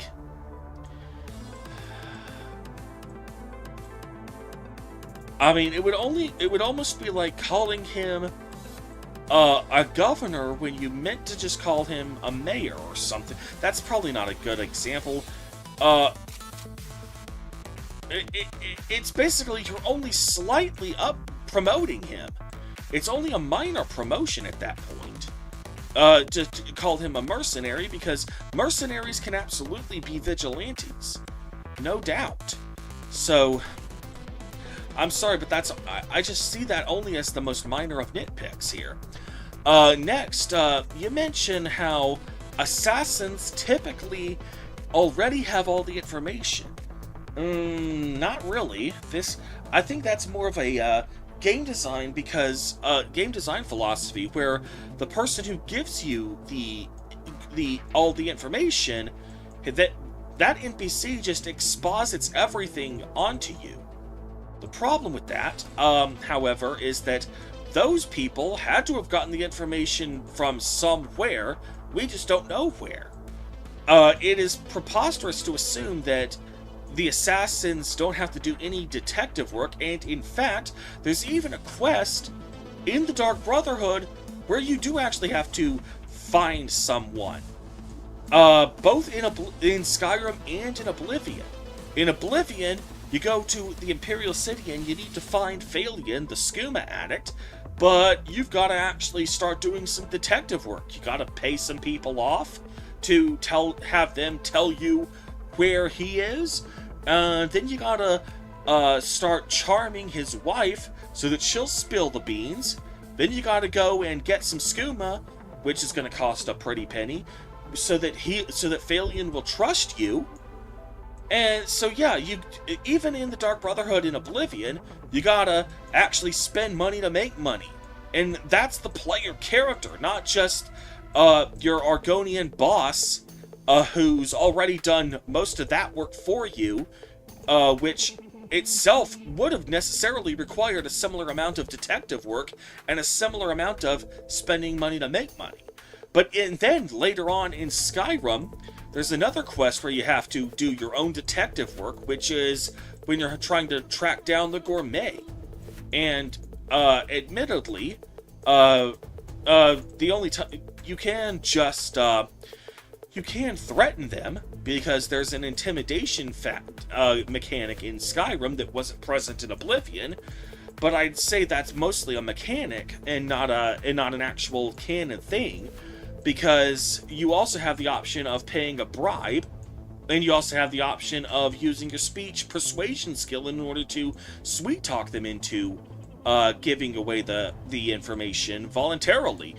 But both the Markarth cook and the innkeeper at the inn, I forget exactly where it is, what it's called, both, and the innkeeper there, you have to actually get them to tell you information that is valuable to that.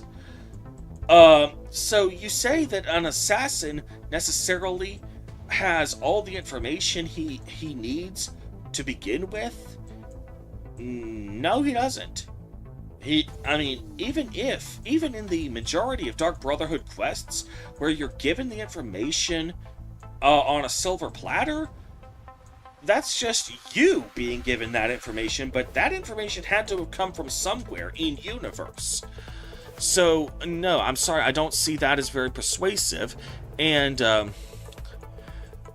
once again, next you say, I'm listening to what she says, and you're listening to her testimony, and not giving her, you're not just gonna assume it might have been someone other than the Thalmor because she never says that. Once again, I think you're just putting way too much stock in what she's saying, and I assume that's just one of those things that we're just gonna have to agree to disagree on. Her testimony is only one piece of the puzzle, and I'm not gonna say that I just do not believe that she should be strictly bound by what she but just by the things that she blurted out under heavy duress, no less, in the spur of the moment. It's certainly a factor, but you just stand by doggedly that she said the Thalmor, therefore it's Thalmor or nothing. I would say that's the case with Kematu, but that's only because it's undisputed that he's trying to either kill or at least kidnap her, and so, as I mentioned earlier, the burden of proof lies on him, so, to prove that he's acting under color of law. I do not believe that it applies to Saadia, and honestly, I've just said my piece on that. And with all due respect, I prefer if we moved on from that. And so the next one, what do Thalmor assassins actually look like? And you mentioned that the Thalmor would never ever employ them. But here's the thing. Whether it's the Thalmor, whether it's the Hammerfell government, whether it's Yomama, it doesn't matter. Someone employed them. So, you say that it would... Your argument that it wasn't the Thalmor who hired them is because the Thalmor would never hire them, but shouldn't that same logic also apply to the Hammerfell government? That would... why would the Hammerfell government ever hire anyone as incompetent as them? Because that's the only one they can hire. They can't just reach out to other people like that. Why wouldn't they just... You would think they would have practically an entire army of these kinds of people who they could train up and do that with. They're the government of an entire province. you'd think they would have at least a good 1,000 people, SWAT officers, that they would be able to have for such an occasion. Uh, the important thing is that someone had to have hired them. That much is undisputed. So their incompetence is not a bar to them being hired, as evidenced by the fact that they got hired. So yeah, that is basically my responses to that. And honestly, I was now that we've been spending like a good hour and 45 minutes on this. What do you think about taking about a 10 to 15 minute intermission? That's fine with me. We can do that. Yeah. Okay, we'll be back at 11. Well, it's Central Time Zone right now, so it says 11:39 right now. I'm gonna switch to intermission mode in a minute, and we'll be back at 11:50 a.m. Central Time. That's 12:50 Eastern Time. All right. So we'll take a quick break, intermission.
All right, and we are back. So, during the intermission, we agreed that we had discussed Saadia's opening conversation enough, so now we're going to move on to the next leg of the quest, which is the Alik'r warrior that we interrogate while he's in jail. So, he basically told a huge red flag on Kematu when he straight up said that if you meet him and he's not like you're not like working for him, he's gonna kill you. That Alik'r warrior straight up said that if you meet him, it'll be your end. And this is like when Camelworks did their majorly successful video a few years ago, their only real retort against this was, oh well, it's wrong, so it must be because Kematu behaves differently the one time you interact with him after this. So this Alik'r warrior who had no reason to lie to us, he must have been wrong about Kematu, even though he's known Kematu for years. So I trust this one interaction with him after when his back is to the wall and he knows he can't beat us. So of course then he's gonna say things. He's gonna say anything. So this Alik'r warrior who wasn't similarly didn't have a similar gun to his head and had no reason to lie, he must have been wrong, and this guy who's back against the wall was right. That's really all Camelworks' retort is. So I was wondering if you might have a better explanation for why this Alik'r warrior would have portrayed his former boss so heinously.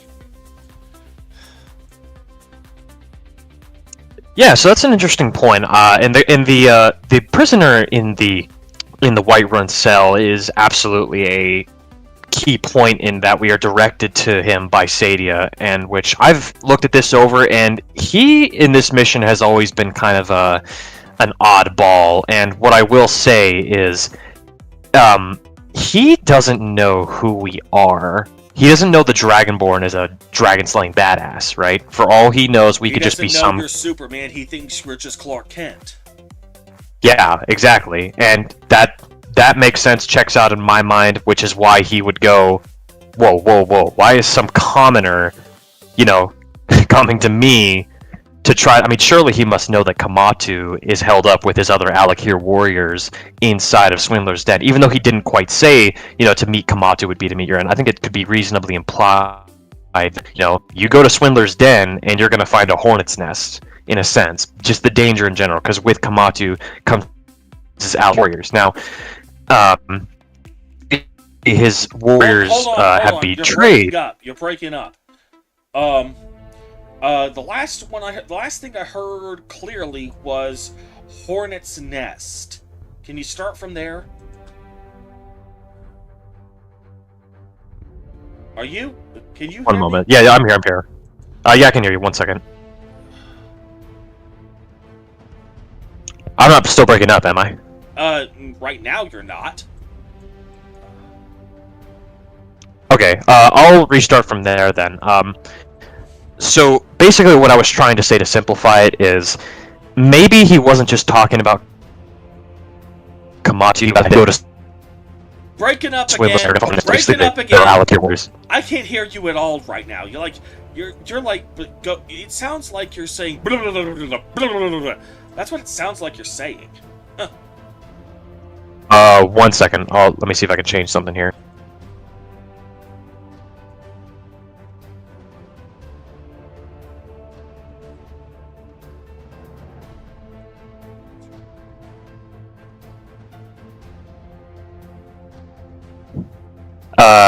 How's this? Am I still breaking up?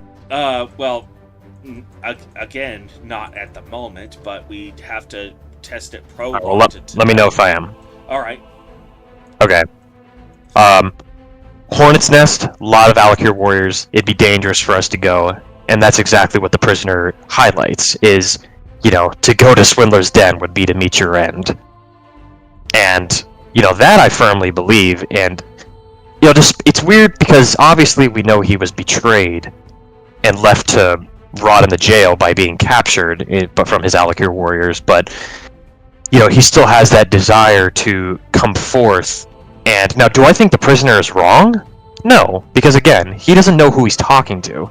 He doesn't know that the Dragonborn just slayed a dragon outside of Whiterun. He doesn't know that. He's locked in prison.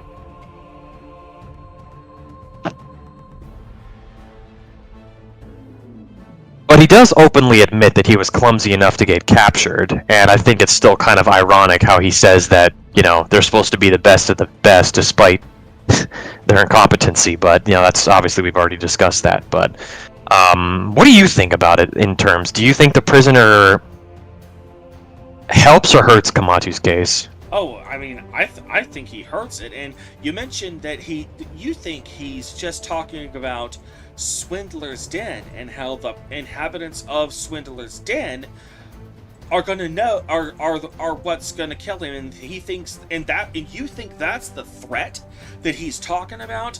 I couldn't disagree more. Here's the thing, he only mentions Swindler's Den after we buy his way out of jail. And now he never actually gets released, but I think that's just another one of those frozen in time things. Yeah. Yeah, because, all they have to do is open the gate once, and then he's out. I mean, what, are they never going to open it? How are they going to bring him food if they don't do that? It's just a humor thing, the guard lost keys and whatnot. So the fact that he stays in there for the rest of the game, that's just one of those quest frozen in time things. Yeah, no, 100%. Yeah, in any event, he only mentions Swindler's Den after you've bought his way out of jail, and he realizes that that's the actual information you were looking for. The minute you name drop Kematu, he isn't acting on the assumption that you're looking to get into Swindler's Den. He's acting on the assumption that you want to meet Kematu. And he says, with 100% confidence, and you and I seem to agree that in the right circumstances, when you say it with such confidence, it means something. He says, if you know that name, you know to meet him. Not to just enter the place where he is, but to meet him is to meet your end. Yeah.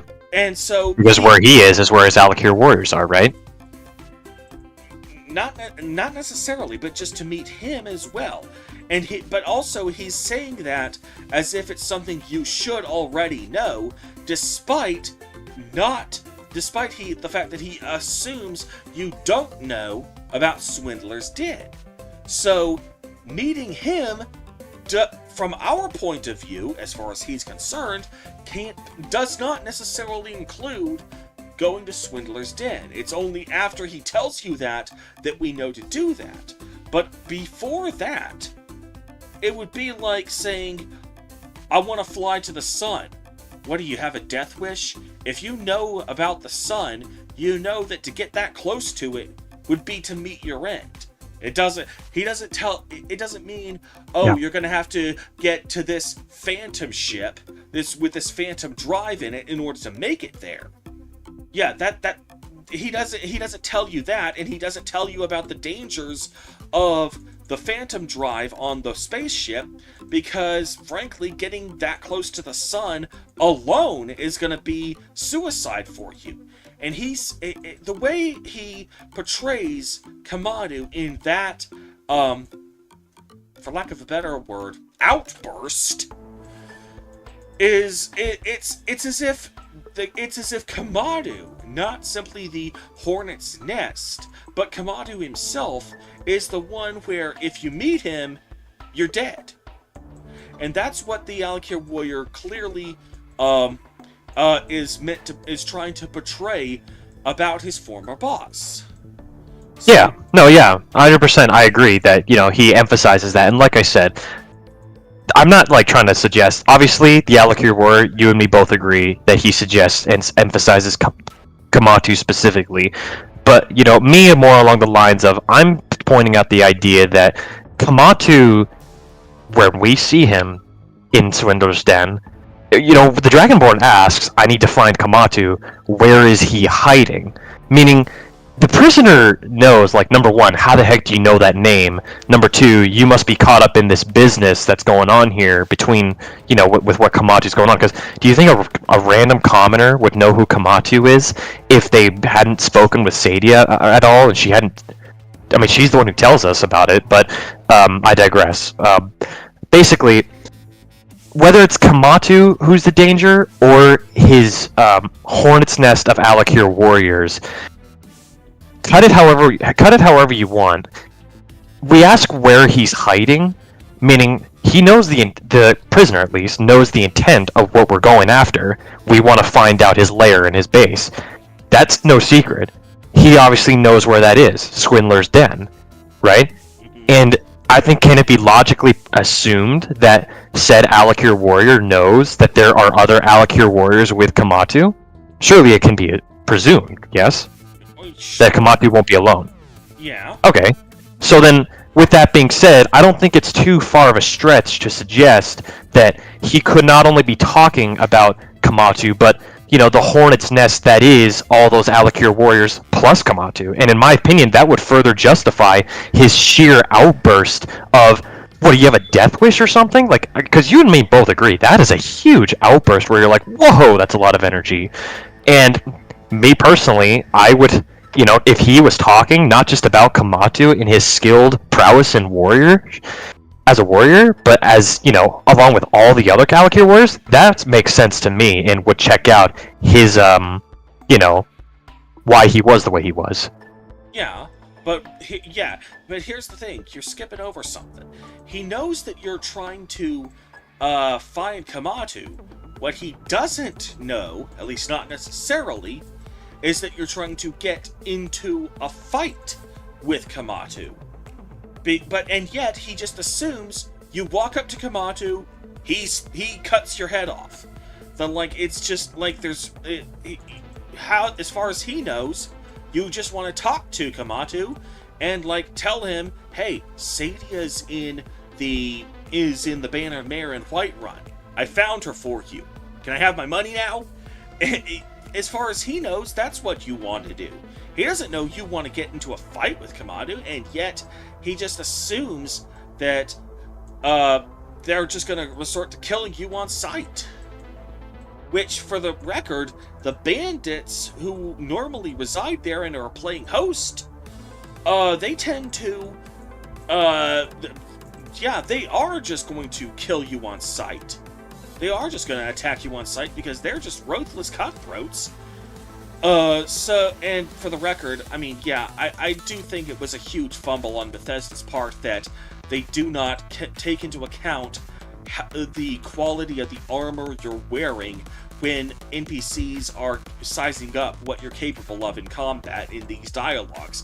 That's a big immersion breaker, but then again, that's the problem with the whole damn game, not just this one quest. And I mean, plus, they could have done it too, because I mean, hold guards will comment on your armor too. They'll be like, oh, ebony armor, well, that's such a wondrous sight. So they could have done it. And also, something else I wanted to mention is that the bandits actually don't lock onto you and attack you at Swindler's Den. They will hold out their weapon and say, hey, you need to get the heck out of here. And if you get too close, then that's when they, will come after you. And of course, if you're inside Swindler's Den, then you're an intruder in their little base. But, that's not saying that they're not still cutthroats. They're bandits, Yeah, I mean, they are outlaws.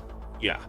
But, I mean, to be fair, I think there's a lot of bandits camps out there where the front door guardsmen will issue a similar warning to you. So I don't think that's even remotely unique to Swindler's Den.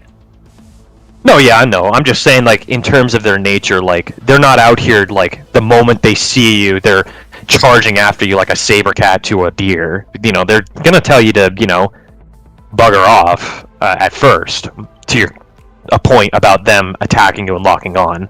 But yeah, I'm just saying that if Bethesda had designed it better, then the Alik'r warrior could probably just size you up, see your muscles, see your armor, and realize you're probably much more of a badass than if you were just a scrawny pencil neck geek wearing a brown tunic. You know? Yeah. No, and to play devil's advocate for a second, it is a low-level quest, which means I would imagine, don't get me wrong, I'm not justifying the fact that Bethesda shouldn't have still done this, but, because we obviously see this more than just once with this mission. We see it all the time in Skyrim, throughout the game, as we level up, but it is a low-level quest, and it probably was implied by them that, oh, they're either going to have, like, iron armor, leather armor. I mean, this would be just before Thane and right after we killed the dragon in front of the tower. So that's just my only say to that. And even then, we would have had about a dozen Whiterun guards helping us. Yeah. But at the same time, the Alik'r warriors aren't clad in any armor at all, and are wielding swords that are basically the equivalent to steel swords. So it's not like they're just decked out in full ebony armor. So no, I mean, but stats are a thing in this game. Even NPCs have stats and perks, even perks as much as so. So that is still something that should be considered. That as I said before, Kematu is a renowned warrior, hence his emphasis. So what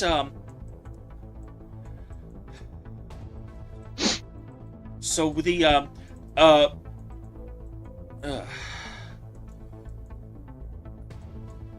in any event, yeah, as far as I'm concerned, the Alik'r warriors basically had no reason to suspect that we wanted to do anything other than talk to Kematu, and yet he's acting like if you try to do even that much, they're just gonna kill you.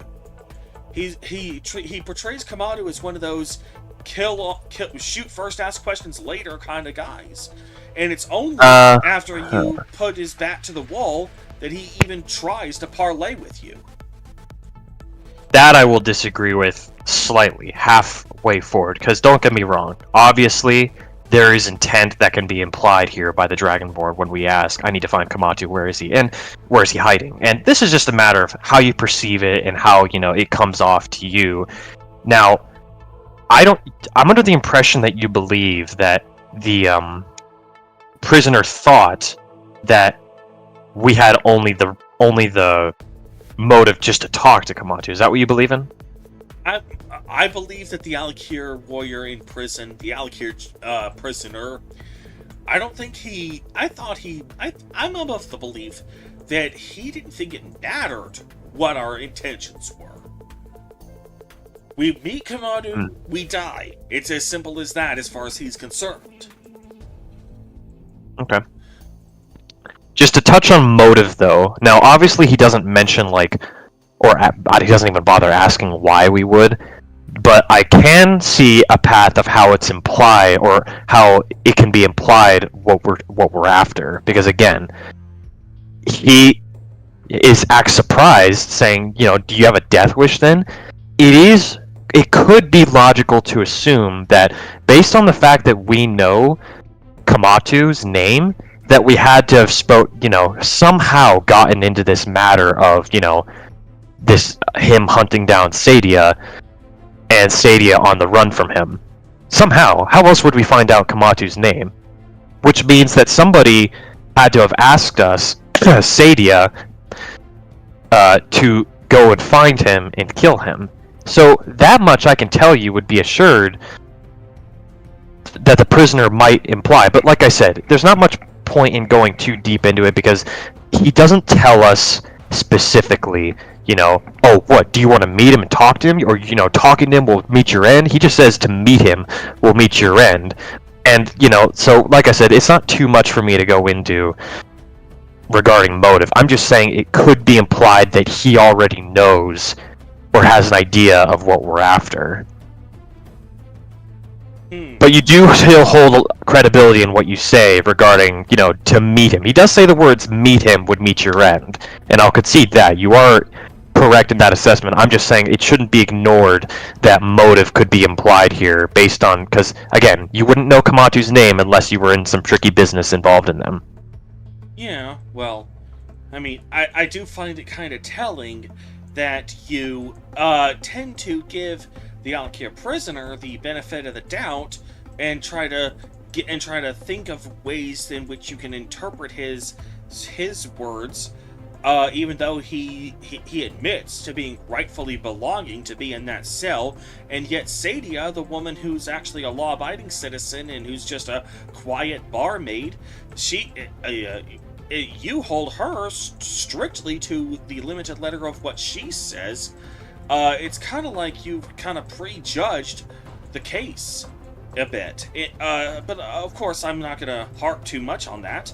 I mean, I think we've gotten as much as we could possibly get out of that little detour, because the character wasn't really meant to be any more than a transition character. So I think now we should. The prisoner you're referring to when you say that? The prisoner. Yeah. Okay. Yeah, I agree with that. Yeah. So we pretty much gleaned everything we can out of that section of the quest. So I think. We should move on to Swindler's Den. Yeah, Swindler's Den itself. Of course, Swindler's Den itself is literally just a dungeon. Like, there's nothing special about the location itself. Nothing we can really get out of that. So So we go through Swindler's Den. We cut through the entire bandit group like butter. And Kematu realizes, holy shit, I'm in over my head. I can't beat this guy. And so he thinks on his feet, and here in the Discord DMs, you actually put a lot of store in the fact that he actually tells his men to stand down. Like in the last debate, I played a clip from Dragon Ball where I remember it. Yeah, where Goku basically did to the Red Ribbon Army what the Dragonborn does to Swindler's Den, and then Lieutenant Black, Staff Officer Black, starts trying to parlay with Goku, but and you say that the biggest difference there is that Black never told those guys to stand down, whereas Kematu does, which, in your opinion, seems to make all the difference in the world. Not all the difference in the world, but what I will say remarking that is, it is a difference that I noticed in the clip that was shown versus what actually happens, because, even though were paying the bandits, the bandits were not affiliated with the mission of the Alik'r in no way. They were just being paid. I mean, even the conversation between the two bandits, if we're being stealth and we listen in on them and eavesdrop, they'll say, oh, who cares why they're here? The point is they're paying us and we're going to be all the richer for it, Almost as if they're mocking the Alik'r for, having to take shelter with them in Swindler's Den. But yes, we cut through a bunch of bandits. Whether we slice through them like butter or not is irrelevant. Whether we're low level, high level, yeah, you get the idea. But it's a noticeable difference. Now, I'm not saying that Kematu didn't try to commit parlay, because he absolutely did, in a sense that, he tells us, state your hand, warrior. It's clear that you've proven your strength in battle. Now let's avoid any more bloodshed. I think you and I have some things to talk about, right? Those are the words that he says, and take that as you will. It's under the impression that, he knows you killed those bandits, right? I think it can be logically implied that he knows you killed those bandits, right? I mean, you did it in front of him. Well, not necessarily in front of him. He was in a separate part of the cave, and the bandits obviously are in, up front. But, hear it, not see it, whatever you want to call it. I think he knows, okay? Now, the reason why I point out the difference, though, in the clip you showed to the clip with Kematu is, Kematu still, yes, you just cut through a bunch of bandits, but they're bandits. Do you really think they have that much fighting expertise? Like, we're talking about Alik'r warriors here, who none of them we have fought yet, keep in mind. You don't fight any Alik'r warriors only bandits as you make your way through Swindler's Den. So Kematu respects us as a warrior for getting there, yet, as I said, there's been no clash whatsoever between the two. So my point here is, in the clip you showed, what was his name, Lieutenant Black? Yeah, Staff Officer Black. What, you Okay, never watched Dragon Ball before? No, I confess to that. Maybe maybe we could start doing a reaction series, you and me, later on this channel. Yeah, that would be quite funny. I mean, I guess I should say I've seen parts of Dragon Ball from my friends, but to get back on topic, all of of Staff Officer Black's men in the clip, from what I remember at least, are cut down by Goku. He's the only one left standing, which absolutely would make sense why he would imply parlay with Goku. Kematu, on the other hand, he hasn't taken a gander yet as to, oh, I'm absolutely screwed. He has men with him, Alik'r men, and it is possible for there is no guarantee. Now, like I said, if we're taking this from the assumption that, you kill the dragon, but you haven't become Thane yet, like if you're doing the mission around that point, around that level of player, it is possible to die to those Alik'r warriors, meaning it's not like, I mean, Goku, I haven't watched the show, but I'm very familiar with Goku's power. The guy is insane. Oh, he can rip entire planets asunder with his bare hands. Oh, yeah. It's hilarious, the story of when he just accidentally sneezes or something like that and knocks over the guy in the arena who was supposed to be the champion. It's hilarious. He's insanely powerful. And obviously the Dragonborn is too, but at the time of the mission, we're not there yet. Based on the level we get that mission. Now, of course, you can be there if you don't do the mission for a while, but I'm just speaking from a strict term of, from when we do it. We only have the Foos shout unlocked, canonically from when the timeline that happens and when we get these missions. So that's where I'm speaking from. Of, you're a good warrior who just killed a bunch of bandits. Kematu sees that and he wants to parlay because he's like, hey, I know that that fighting this guy would not necessarily guarantee my victory, because if you knew you could win against somebody, one guy, then you'd go, hey, I don't want to talk to you. Let's just cut him down and beat it at that. And you're even outnumbered two at that. But he's smart enough to recognize that this would be a gamble on whether or not we could kill him or not. I don't know if we can win, so let's talk things through. And plus, I think it can be implied that he knows why you're there. It's kind of like how lawyers in a civil lawsuit might still pursue litigation even if they think their clients are in the right. Yeah. So all in all, like I said, only Saadia could have pointed out the name Kematu, and only the prisoner could have, or I shouldn't say the prisoner, only one of his own could have pointed to Swindler's Den, right? Like, that's the only way he knows, which means that would logically conclude to me that he knows and has spoken to people who are in this debacle about finding Saadia.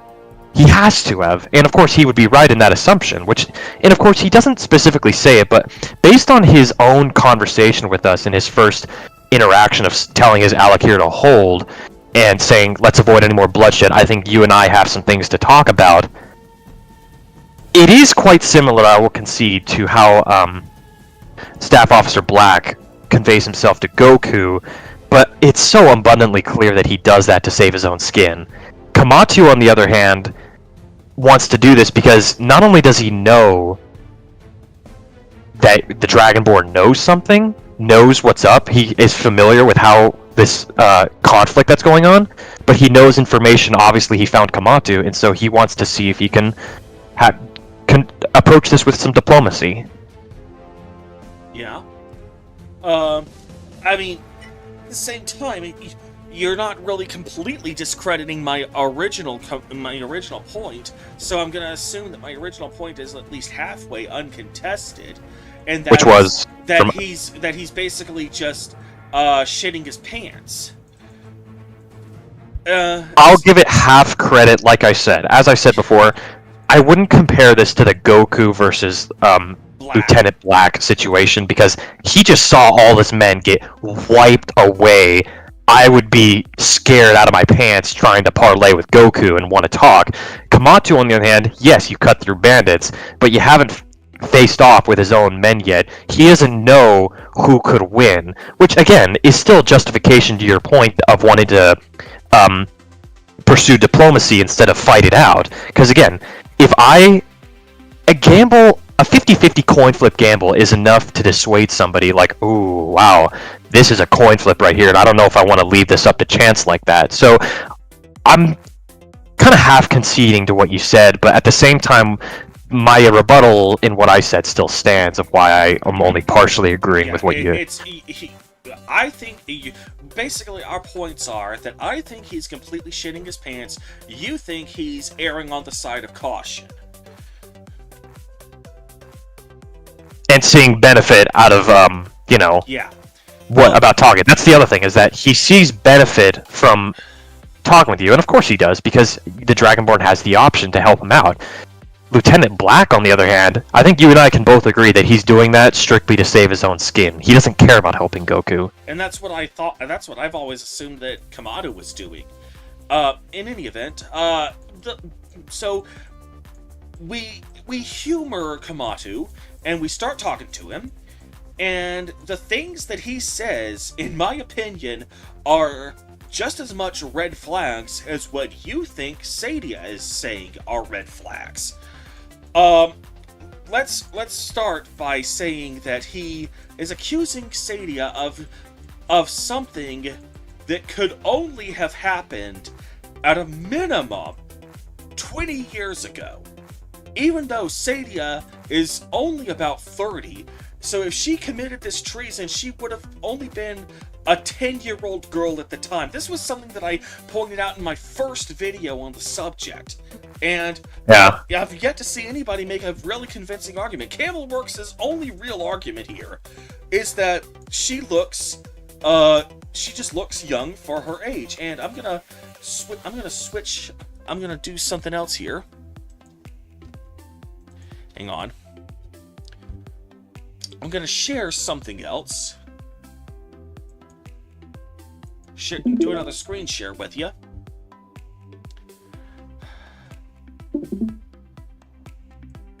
There actually is precedent for this. Like, check this out. Oh, honey, I'm 60. I'm 60 years old. I was born on October 25th, 1963. So yeah. There actually is plenty of stuff. There actually is some examples we can use. That is actually the point that I was going to mention. Is I'll have concede this to you as well. Now, what I will say is, for as old of a game as this is, I think we can kind of agree that there are kind of fine lines between the ages of people. Like, you either have a kid, someone who's anywhere between 20 and 50, and then you have someone who's very clearly in their 70s and up. Like, some people from the College of Winterhold, the Alteration Mage guy, who I can't remember his name, he's very clearly probably in his 70s, 80s, based on his voice, his gray hair, all of that stuff. And then, of course, you have kids. You don't have teenagers in this game. You just have kids, like the Riverwood children, who could be anywhere between 10 and 12. So the ages in this game are, and I really don't like this, but it's hard to look at an NPC and know definitively what their age is. I don't know if you agree with that or not, but just it's the way that they designed how their voice sounds, how they were designed in game. Like, obviously, if you took a look at Saadia without a second gander in the world, you'd go, oh, she's young, she's spry, she's totally fine. And to that point, and I will say, I struggled on it. I struggled on your point a lot of how Saadia doesn't look a day over 30. But, I thought about it and I looked at it and I'm like, well, hold on a second. Let's take a look at women who could be in their 40s and 50s. And some women can look as spry and as young as ever, even though they are rather old. A woman in her 40s. I mean, you can look up women in her 40s as the video you showed. I mean, that woman was 60, but like 40s, they have hardly any graying out that happens. They have hardly just any frailty of old age. So to suggest that Saadia could be in her 40s, I don't think is a stretch at all. I think it could be very easily plausible. 50s, as I said, it's a bit more of a toss-up. And, even in looking at Sadia's picture, you know, if you kind of squint at it, you can kind of see, frailty, like wrinkly skin and, maybe even graying of hair and stuff like that. But like I said, it's a pushover and it's kind of a stab in the dark, and it's something that I looked at where I'm like, I can't say this with confidence. So with that, I will concede I can't, it's too tough to tell based on how Bethesda designed how their NPCs look versus, how old they could, because we don't have the option to ask Saadia for her age. I mean, you'd think that, obviously we think to ourselves, oh, well, we know that there are discrepancies on both sides, right? Like, the discrepancy for Kematu's side is, hold on, we don't know her age. And this happened many, many years ago. And of course, you have the discrepancy that we've talked about for Saadia, but that's kind of my consensus for the point. What say you? You say that it is not entirely outside the realm of possibility that Saadia could be a lot older than 30. But if you actually scrutinize the dialogue, you realize that it's pretty much impossible that she's much over 30. And here's the thing. This is something that we've actually haven't mentioned in this debate up until now. Is that even the Alik'r themselves don't know exactly who they're looking for. They are harassing Redguard women out in the wilderness who, frankly, look nothing like Saadia, because all they really have to go on is that she's a Redguard woman hiding out in Skyrim. But they don't even know exactly what she looks like. Only facial feature they have is this scar, and that's it. Exactly, and Camelworks says that that's not something that a nobleman would have gotten, but that's not true. Odysseus had a scar on his leg that his old servants recognized immediately, even while he was in disguise. And he was the king. So I'm sorry, Camelworks, if you're watching, but no, the fact that she has a scar on her face doesn't prove jack shit. Anyway, they don't know exactly who they're looking for, but as soon as you confront Kematu, he starts listing off things. What did she offer you? Money? What did she appeal to your sense of honor? Your sense of greed? Oh. Perhaps a more base need? Those last two words, base need. Clearly, he's talking about sex appeal, which means that he believes that sex appeal is still a viable option for her. She has to actually be at least as attractive as that 60-year-old woman I just showed you. And the fact is, and now combine that with the fact that he doesn't know exactly who he's looking for. He only knows that she's a Redguard woman who is attractive enough to that sex appeal is a valid thing that she could weaponize in her favor. And that means he must assume that she's in the age range where that would actually be viable. Because he doesn't have any way of knowing. Because if she is actually old enough that she would have been tried as an adult 20 years ago, and he does that, then she's going to be losing some of that sex appeal by now. Yet he expects it to be viable.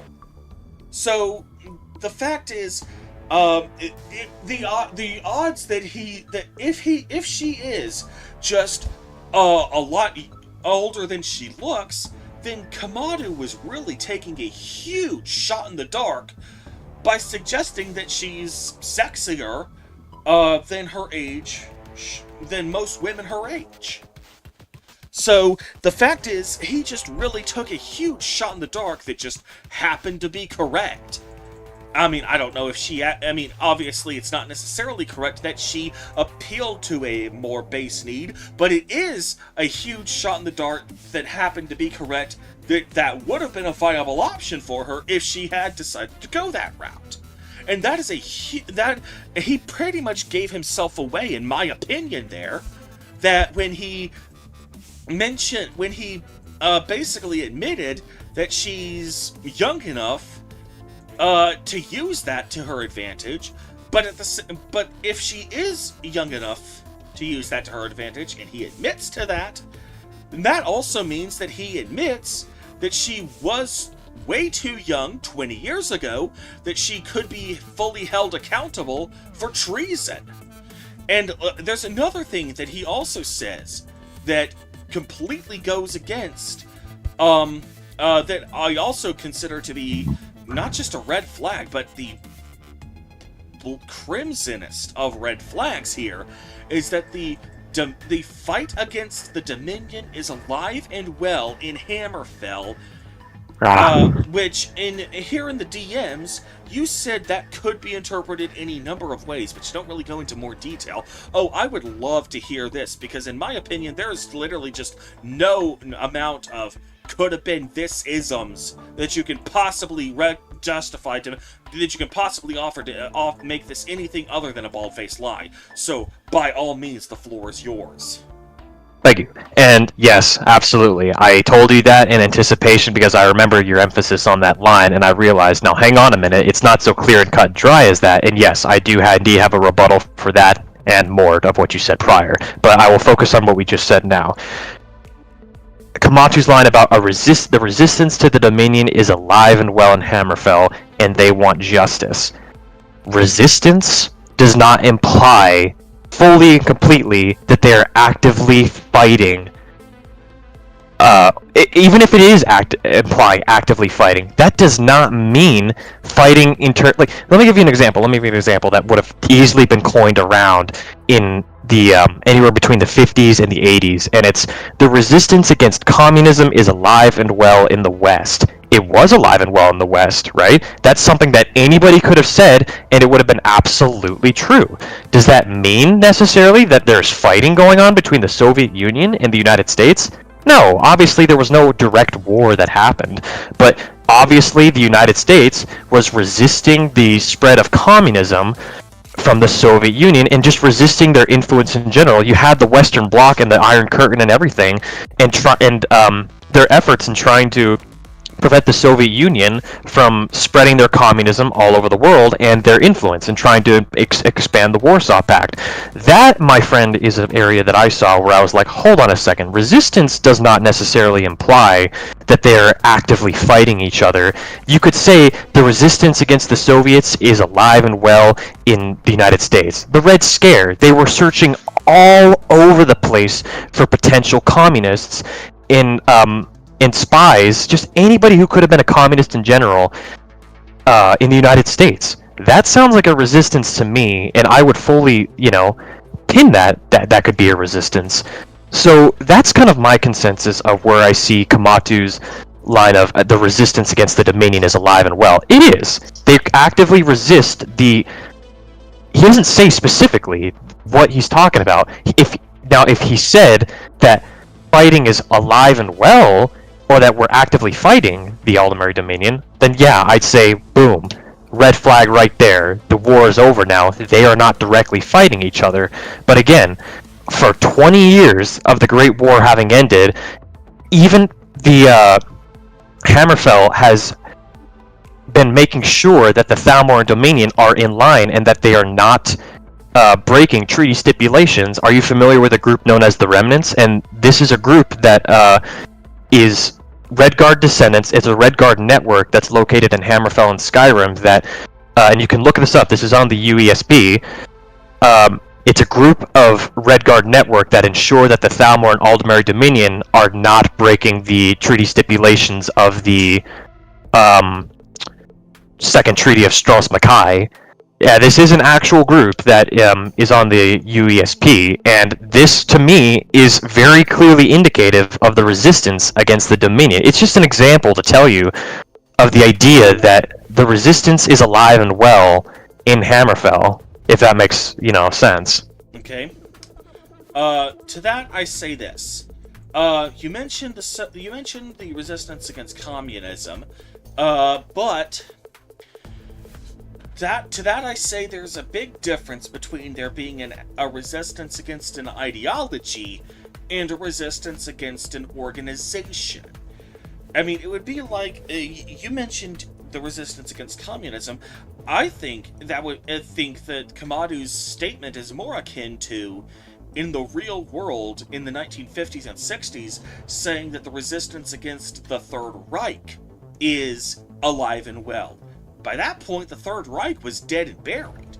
And now, obviously, the Thalmor aren't dead and buried. They are still active, but they have basically been driven out of Hammerfell. Like, they don't even have so much as an outpost there, as far as I'm aware. Now, not that I'm aware of either in lore, yeah, so... So, what exactly is there to resist in Hammerfell? Like, actually within Hammerfell's borders, what exactly are these remnants doing? Are they just, surrounding the perimeter of Hammerfell and watching through binoculars to make sure that the Thalmor don't come sailing up again? Keep in mind...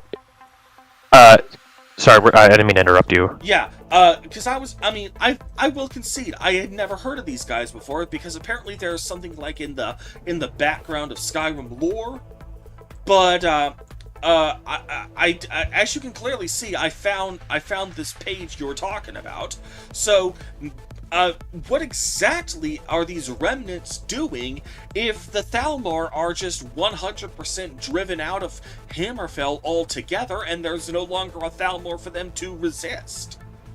Alright, so that's a good question, and I do have an answer for it, but when I was investigating kind of how the Aldemary Dominion could have hired out the Alik'r warriors as assassins, right, I'm thinking to myself, now, I don't know if there's like an official document of this. I've read some of the books from the Legate in Skyrim regarding the Second Treaty of Stros M'Kai, and I've found that all military personnel were forced out of Hammerfell from the Second Treaty, as you know, but I don't recall there ever being any line of which Dominion officials are not allowed within Hammerfell, but obviously it would be to conduct official treaty stipulation business only. For instance, paying the war reparations that the Dominion had to pay to Hammerfell. They obviously need to send Thalmor officials to go and conduct those payments accordingly, and, obviously, so the idea, and plus, I think it's no surprise that the Thalmor have access to Cyrodiil,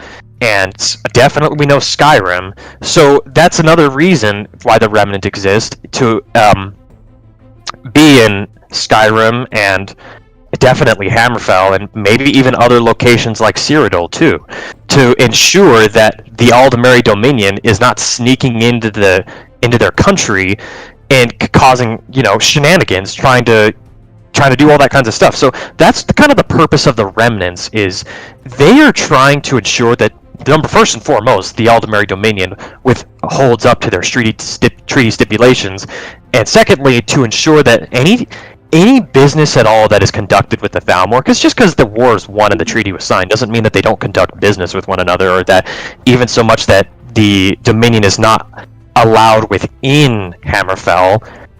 I don't think they're fully and completely kicked out, but they're there to ensure, okay, this ship came from Somerset Isles.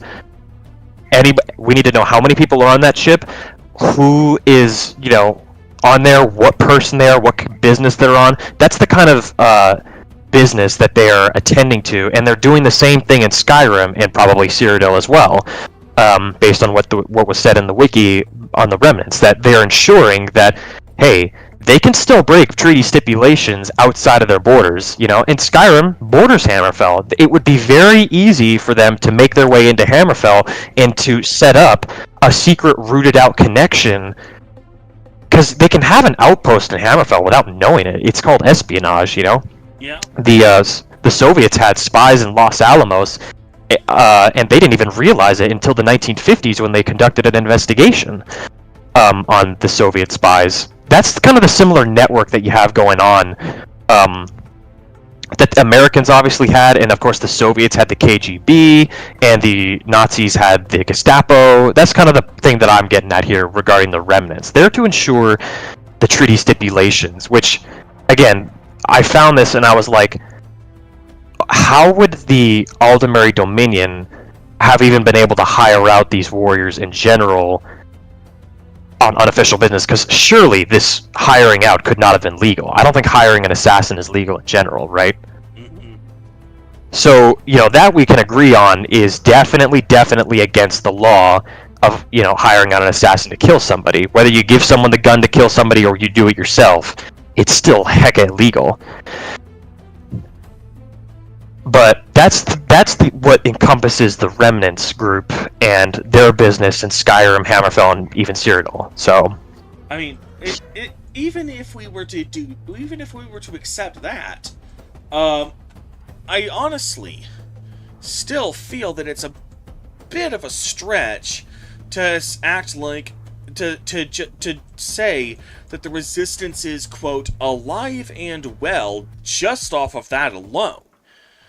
And when it comes to the Cold War, there was a lot more going on than just the border patrol, kind of like how right now we have the border with Mexico, and we're constantly monitoring to see Latin people coming up. It's a lot. Back in the Cold War, it was a lot more than that. 100%. Yeah, and so if the Remnants are basically just Hammerfell's equivalent to the border patrol, we're not exactly.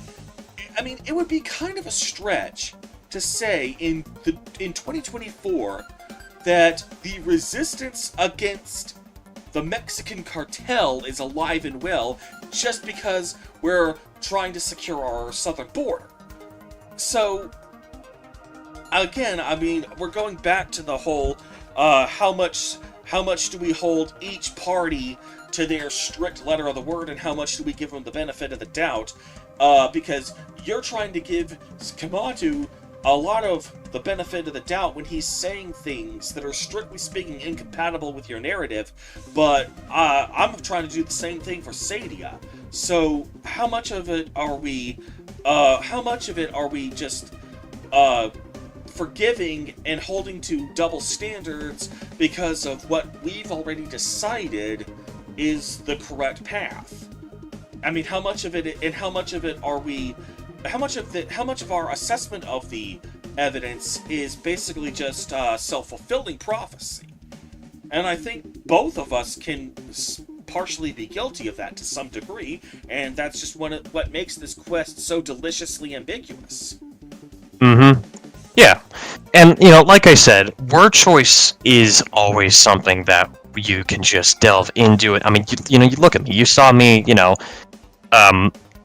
delving in, and I was going a little too deep, in my opinion, on Saadia's, or could have been going a little too deep into Saadia's story, but, I want to investigate when someone's lying, and I look at, because, that's kind of the commonality between Kematu and Saadia, is that someone is not telling the truth, or rather, so they're both not telling the truth, but someone is very clearly more guilty than the other, depending on how you look at it. And like I said, yes, the word choice alone could have been better on Kematu's part, but as I said, he doesn't give definitive word choice that would otherwise say that they're lying to each other. Just for me personally, when I see that, I don't quite think of saying resistance fully means the fighting, because that's where you're getting at here, is he's saying they're fighting the Thalmor when obviously they're not. The war ended 20 years ago between them.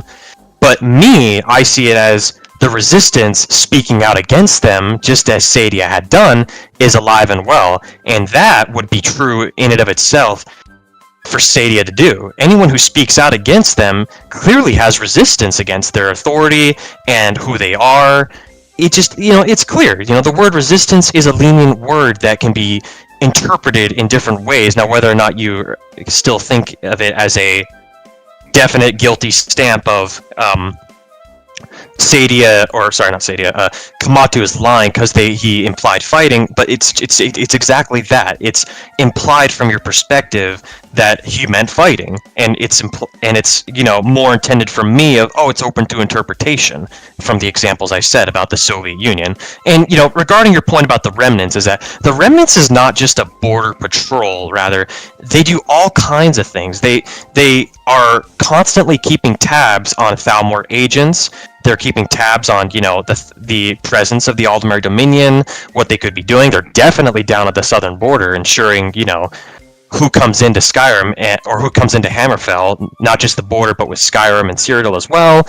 And they're ensuring that treaty stipulations like the war reparations are being upheld. So it's more than just border patrol, probably not to the extent of what I said regarding the communist resistance and whatnot, but you get what I'm trying to say here in the kind of the connection of how they relate to each other. The resistance is alive and well in the West.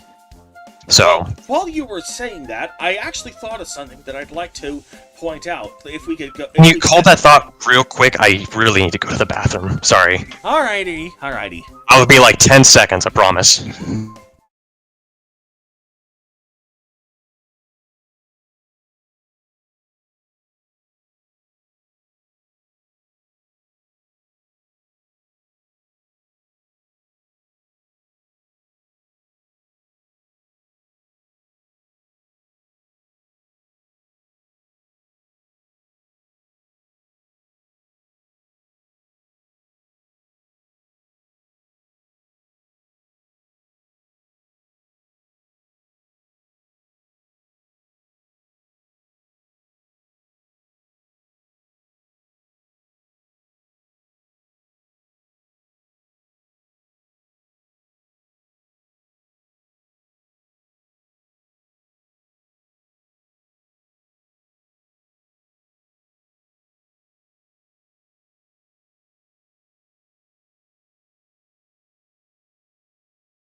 Okay.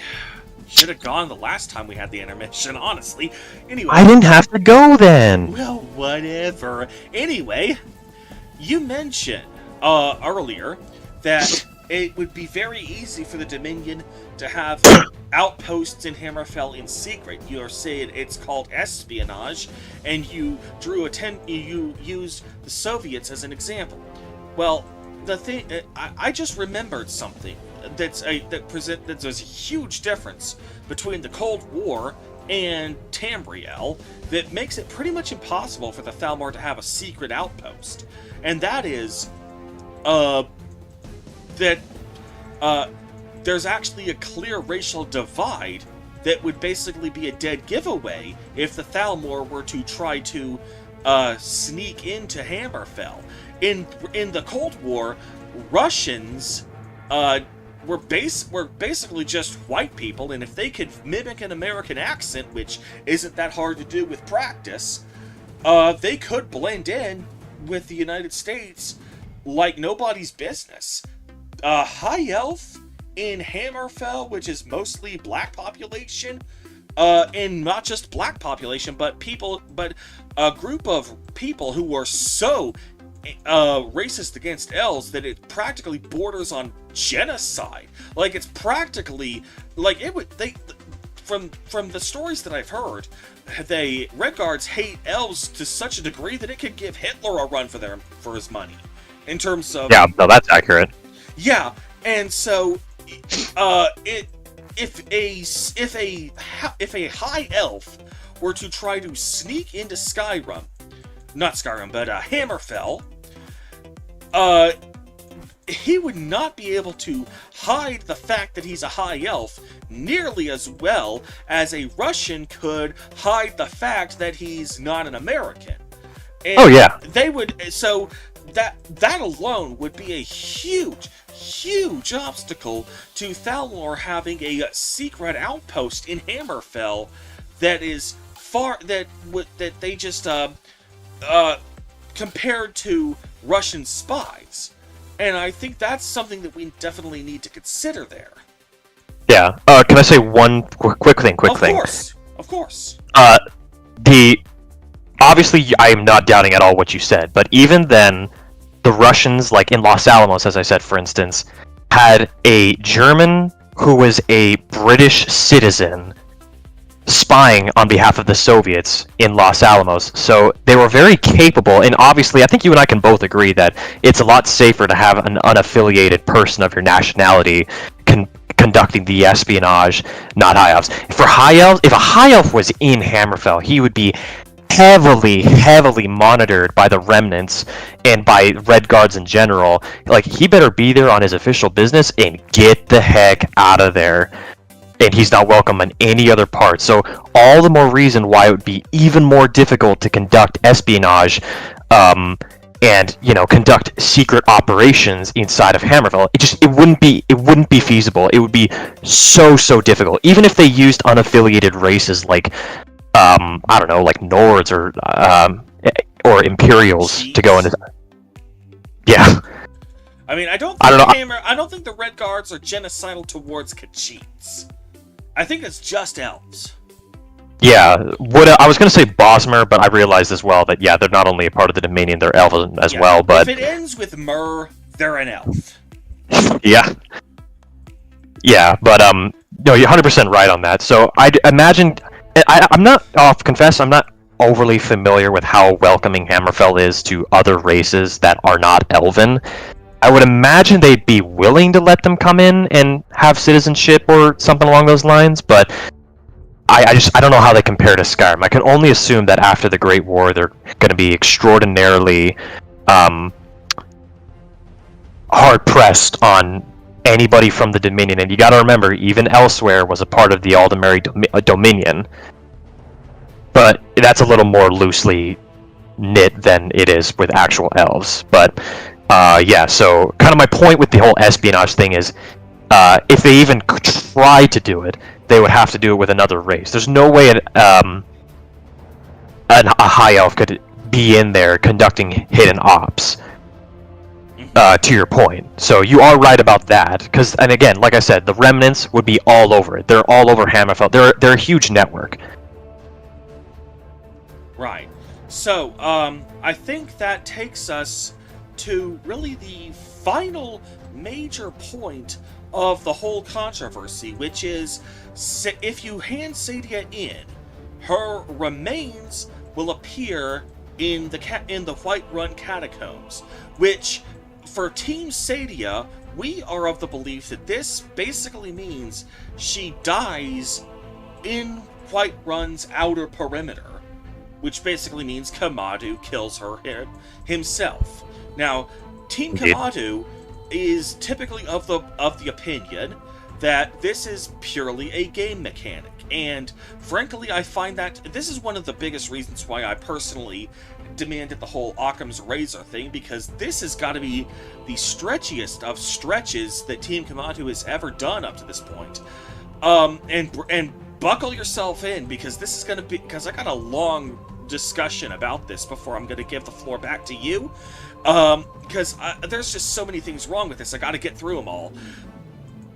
First of all, if you're going to say something is a game mechanic, I would much like there to be some sort of actual reference in the game's code saying that this is basically just a scripting error. I'd like to see something in the code that says that the game sees that Kematu is removed from the game and wrongfully assumes that means she's dead.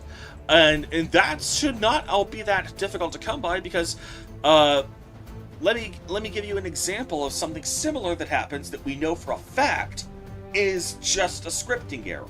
And that is that if you conquer Windhelm for the Imperials, your leaf will remain as steward. Now, if we accept that as canon, then that's a huge thing. That implies that your leaf has been a double agent this entire time, which is a huge contribution to the lore, and yet we know that it's just a scripting error, and the reason we know that is because people have actually pulled open the game's code and actually pointed to and said, here, you can see there's scripting that says that Captain Lonelygale is supposed to become the steward, but the script to remove your leaf from the position actually has a typo in it compared to the other stewards whose scripting actually works, so his scripting doesn't work, so he never gets removed. And that's why Lonelygale is never able to take the position. So that's one instance where we know for a fact that Saadia, that this lore thing is actually just a scripting error. So if Saadia's remains ending up in the Whiterun catacombs was likewise just a scripting error, then I want to see something, anything in the game's code that actually points to this. They did it with your leaf, so why can't they do it with Saadia? But let's also think for a minute that if this has got to be the absolute worst quest for this particular scripting error to occur. If ever this scripting error was ever going to happen, they really picked the worst quest for it to happen, because and when I say they, I just mean like the Fates, not Bethesda, because obviously if it's an error, that means Bethesda didn't do it on purpose. Anyway, because this is the one quest in the game where it is up in the air whether or not Saadia actually dies, and it actually matters a great deal whether or not Saadia actually dies. Now contrast that with, for example, the destruction of the Vigilance of Stendarr at the beginning of the Dawnguard quest. We know there's at least one survivor who flees to Isran for protection, but theoretically could there be some other survivors out there? It's never made clear, but at the same time, it doesn't really matter. At the end of the day, the narrative purpose for destroying that place is that the vampires are established as a credible threat who need to be stopped. And even if we assume that there are other survivors, that narrative function is accomplished just fine. So, this is one of those times where it may be up in the air whether someone dies, but it also doesn't really matter in the grand scheme of things. But here, with Saadia, oh, it matters. Oh, it matters a ton whether or not Saadia actually dies in Whiterun's outer perimeter or not. And that's... so if this was ever going to be a scripting error to this effect, the Fates really picked the worst possible quest for that to happen. And now combine that with the fact that there really is absolutely no evidence that it's actually a scripting error. And frankly, those who insist that it's just a scripting error are just trying to rationalize the decision that they've already made and trying to justify it. So, and Campbellworks even tries to come up with some ad hoc justification as to how it can be rationalized in lore, which is honestly even more of a stretch in my opinion than just saying it was a scripting error. Because he says that she was found guilty, executed, and then, they sent her remains back to Whiterun? Why would they do that, though? She has no connection to Whiterun other than it being the most recent place where she hid. That there's no reason.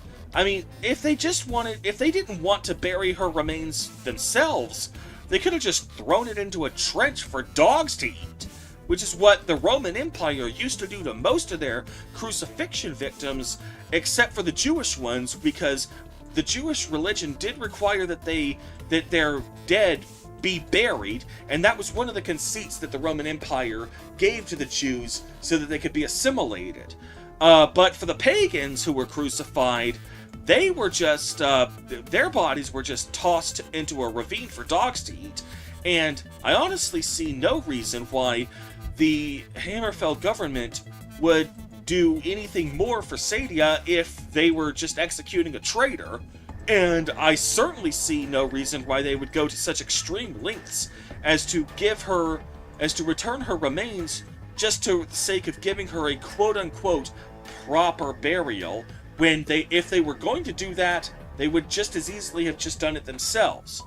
Either they care enough about her to give her a proper burial, at which point they would just do it at Hammerfell, or they wouldn't want to do it, at which point it would just be easier for them to just throw the body away.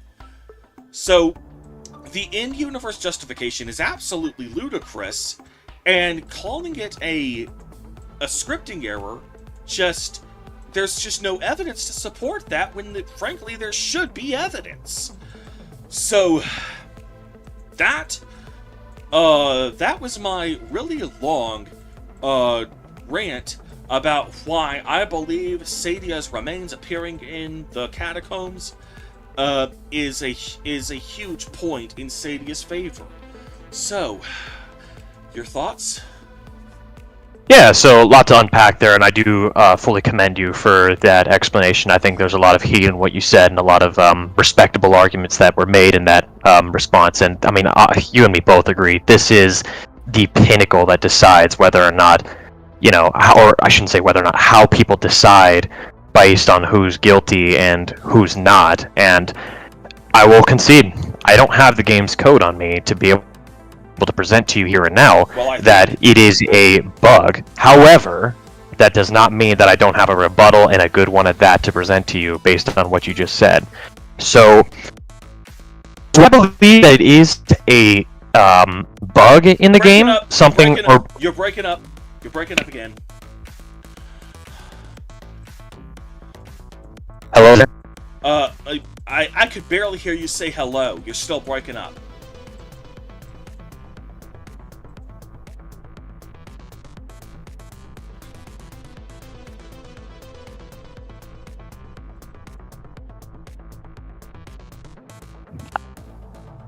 Test. I heard you say test. Does my voice sound like it's breaking up? That I heard loud and clear.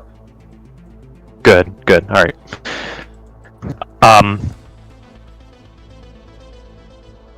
One of the things that I've noticed went unmentioned is, do I believe that it was a game mechanic bug to you in my notes that I presented to you? You're breaking up again. I heard you say, do I believe it was a game mechanic? So, what is happening here?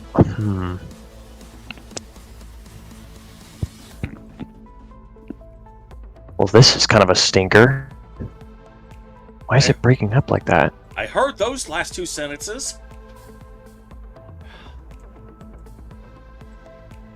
My Wi-Fi's not poop. At least it shouldn't be. Let me just double check something real quick. Yeah, I've got 4 bars right now. You have a wife?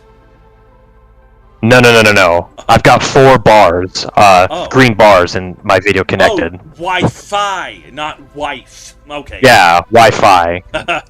Oh, damn. Yeah. One thing that went unmentioned by you in your video and last debate, and even in that explanation now, is I don't have code to present to you right here and now. I'll confess. But there's one event that the Dragonborn can do that you did not make mention of. We can kill Saadia. You mentioned that there was the fact that Burial Urn, like a lot of other Skyrim NPCs, was made for her. That, my friend, is the explanation, by and large, to what you're looking for we have every ability to kill Saadia right in front of Kematu, and we know that that was a strictly implemented game mechanic on Bethesda's part, because Kematu has his own line of dialogue where he says, you know, what, you ruined everything when we kill her, and if we kill her, her burial urn, sure enough, will definitely be in White Right, because Run. she died in the outer perimeter of Whiterun. No, Okay, breaking up again. Damn Yes. it, breaking up again. For fuck's sake. That's weird, because your camera is also like fuzzy and kind of weird when I see you. I don't know if you saw that, but it was like kind of fidgety. It's not where it was when you said you were breaking up. And I've got the bit rate for this stream pretty damn low. Yeah, I don't know what's going on here. I'm sitting on 79 ms, so it's still green for me. Yeah, and it's green for me too. Ah, that is weird. I don't know if it could have to do with this with the stream or not, or if it's my Wi-Fi. I'd freaking hate it if it was my Wi-Fi. Or maybe it's either Discord or my OBS. Discord is the only thing the two of us have in common. Son of a bitch. So Bennis actually just told me that for him on the stream, your camera is smooth, but mine is kind of the one that's whack. So that's what he told me, at least from the stream. I guess we could. Yeah. By the way, Bennis is somebody that for those of you watching at home, he's somebody we've been talking to. Also, and I'm planning on doing a debate stream with him too. Anyway. Huh. I mean, I don't know how else to solve this. Maybe I should turn my camera off, maybe? We're almost done with the stream. Let's just suck it up, and we'll figure this out tomorrow. That's fine. Let's just, Alright. Let's just force through it. I'll just really finish up what I'm saying here, and, Kematu, we can kill Saadia, which implies and makes sense how her burial urn appears there. That, to me, is part of the explanation of how her burial urn is there in the first place. And we're talking about two events that can take place, either we kill her or we don't, that coincide with each other and coincide with her NPC being removed from the game. And I mean, as you know, it is widely accepted amongst the Skyrim community that this is more possibly than not a bug in the game's mechanics. Not that that says it's true. I'm not saying that mob rule means that it's true. I'm just saying that that's what people have accepted. And as I said, I will concede I don't have the evidence in the proof to show you that it's in the game's code, but that cuts both ways. Aside from the burial urn, do we have any evidence, any concrete details evidence whatsoever that Kematu stabbed her in the freaking back? No, we don't. After they disappear, we never see them again, ever. Done. That's done. The burial urn is all you're going off of, and this is a controversy and a half of whether or not it's true or whether or not it's a game mechanic. And it makes more sense in my mind for it to be a bug, because number one, those exist in this game that's, 12 or 13 years old? I don't even know anymore. Years old. And two, because it coincides with an event that we can conduct, killing her that is, that would make it make sense. That's why I think it's a bug in the game's code, because, again, to try to suggest that it's not, to try to suggest that he actually murdered her, would just be, it's too much of a stretch. There's not enough I say not enough, there is no concrete evidence that he killed her. We don't see it, there's no evidence left behind, no blood where the grass was, nothing. And to that point, it clearly should mean that someone found Saadia, right? Now, if someone found Saadia, are we trying to say that Kematu just left her body out in the open? Like, surely you wouldn't do that as Kematu, leave her body out in the open for someone to find and go, oh no, Saadia died, let me just, take her body back. And plus, her burial urn is filled with her remains. We don't know definitively that her body is in that coffin. It could just be that they noticed she's gone from the Bannered Mare and that she disappeared with all of her belongings still left behind, that they decide to put her belongings in a burial urn because they assume she died. That's the other possible explanation.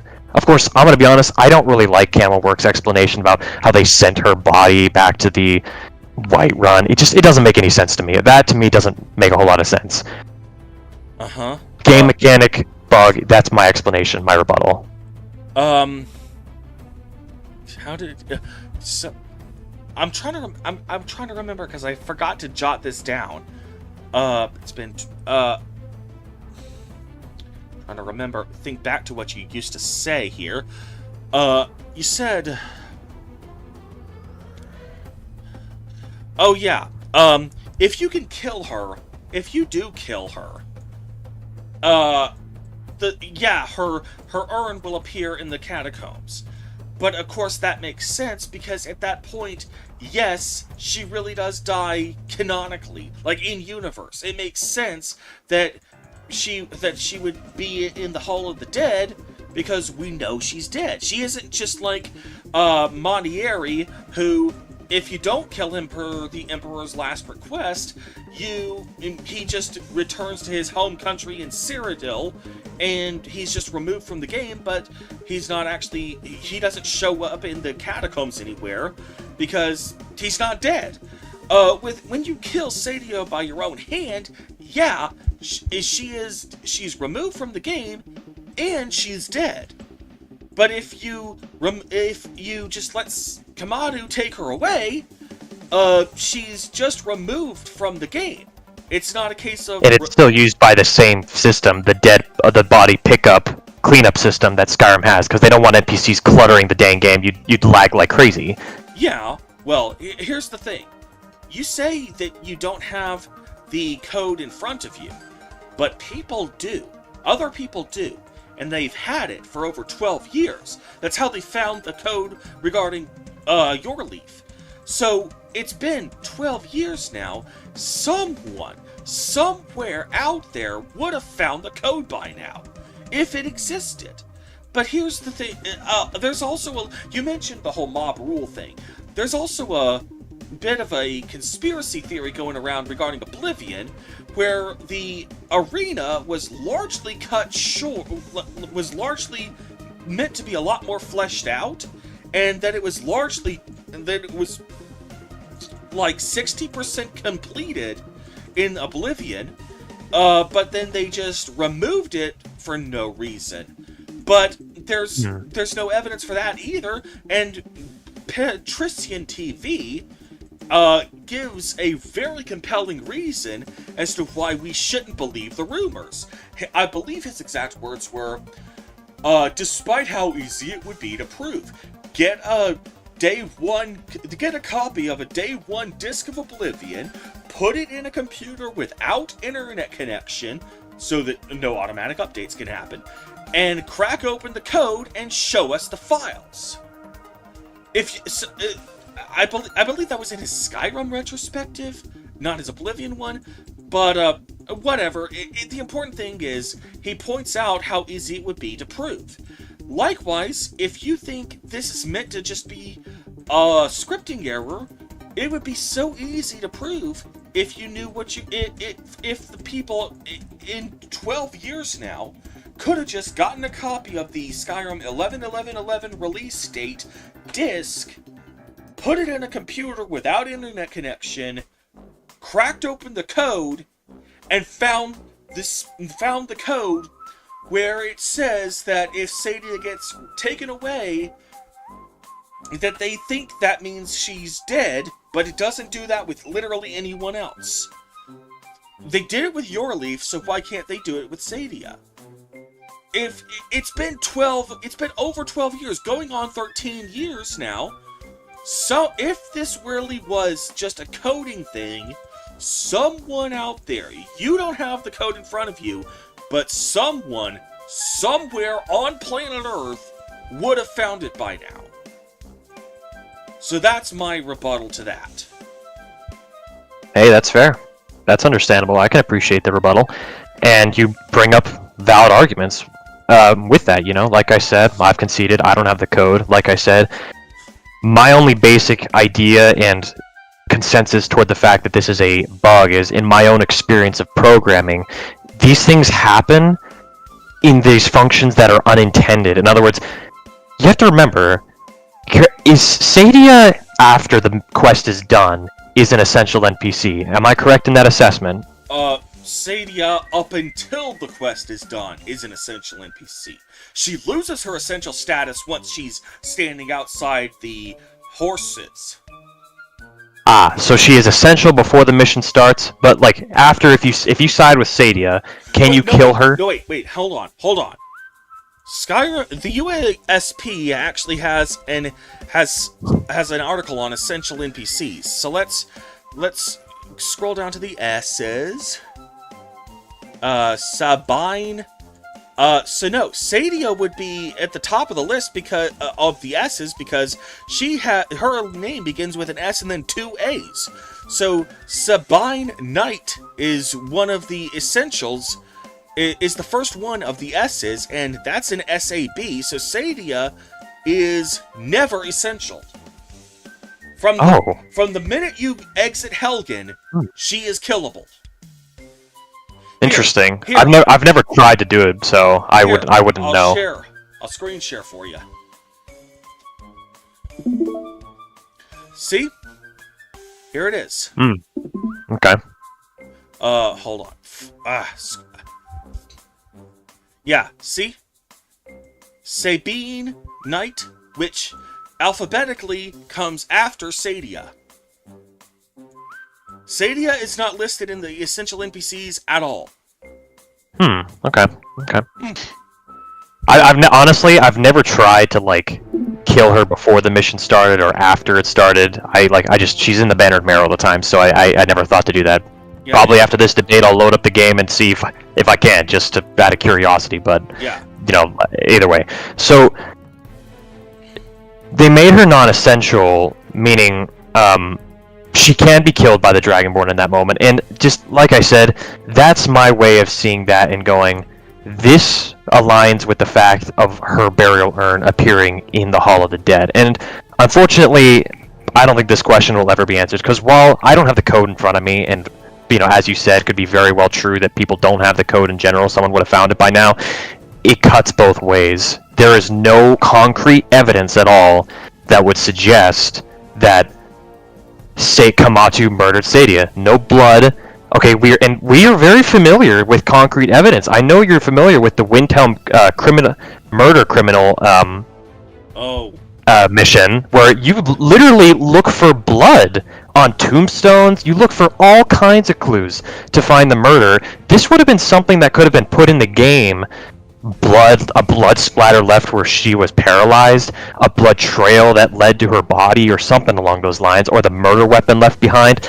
Like, we have things in Skyrim regarding these clues that we can see, blood spatters that are left, all kinds of stuff, yet nothing. There's no concrete evidence whatsoever to suggest that Kematu murdered Saadia, and, unfortunately, I think that this just is kind of a double-edged sword, I can't prove definitively that it's a game mechanic. I have my speculations and my, reasons that I believe to be logical that would suggest that it is a bug in the game's mechanics, because more often than not, these bugs are unintended. Remember, the time for which we're allowed to kill Saadia, in and of the moment, is when she's paralyzed. That's when we can kill her.